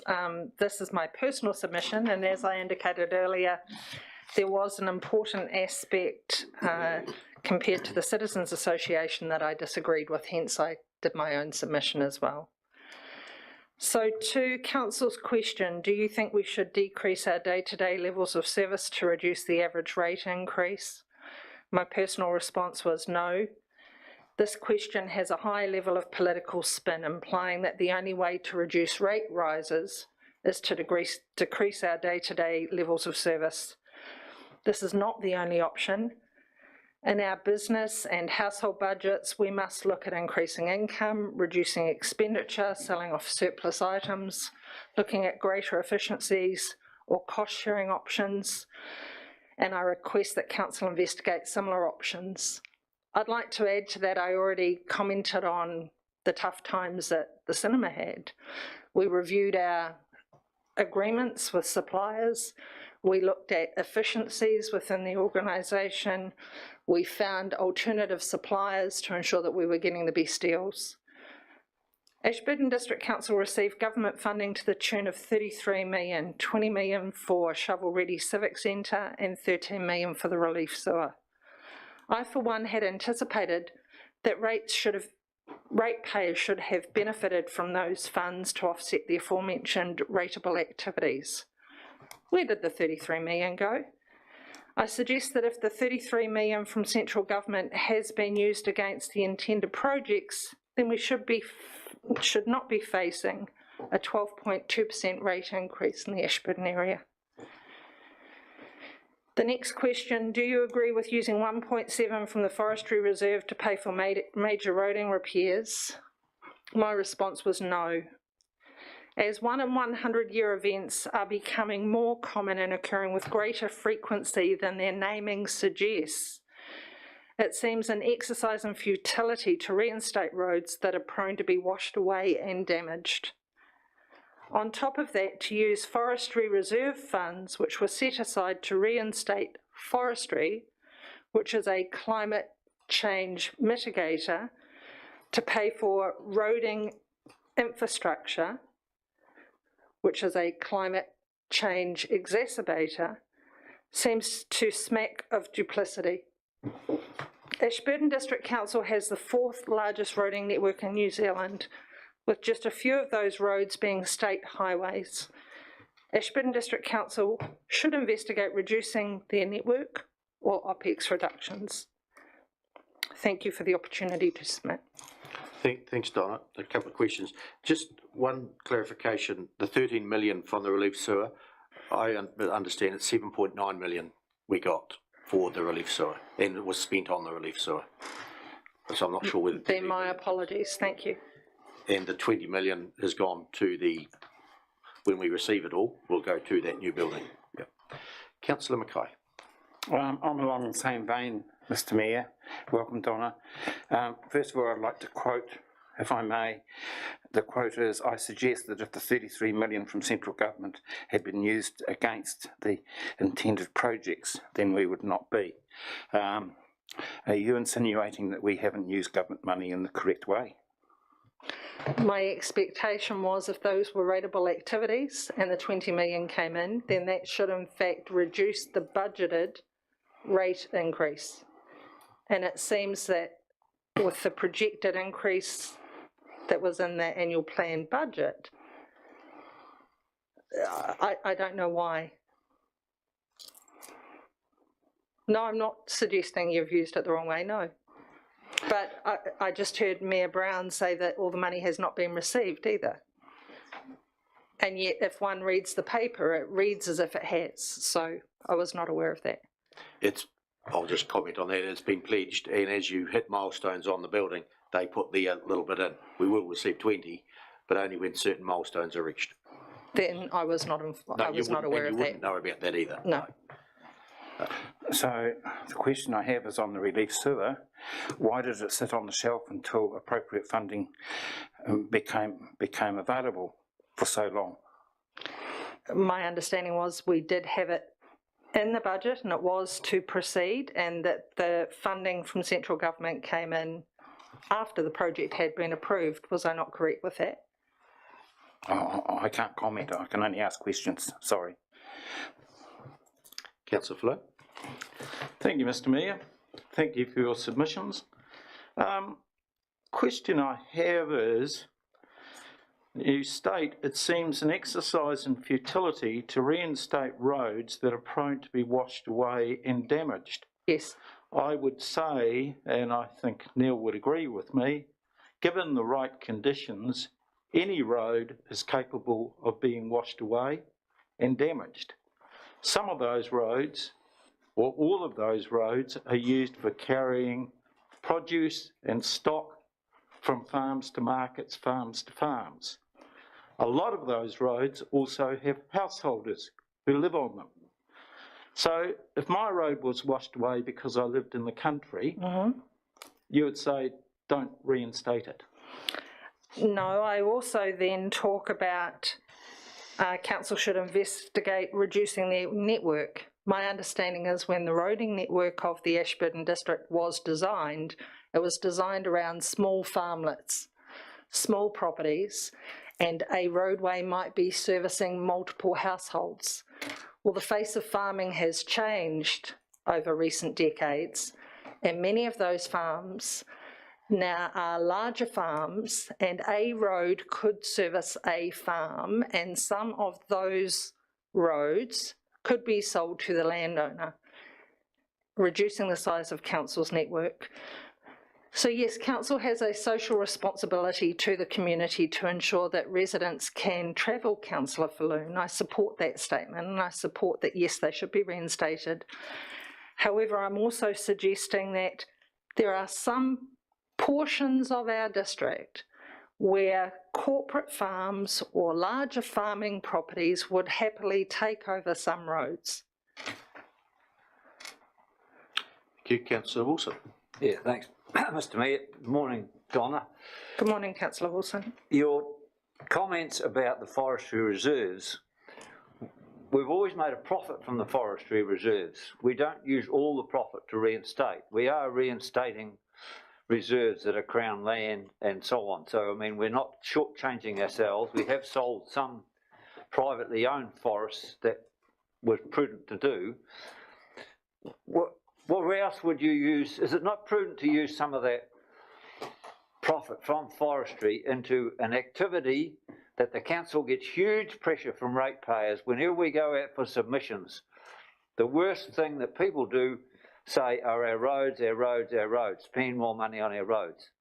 Do you not think that because we've got surplus money in the forestry reserve, it is prudent for us to use where the ratepayers are telling us to use it?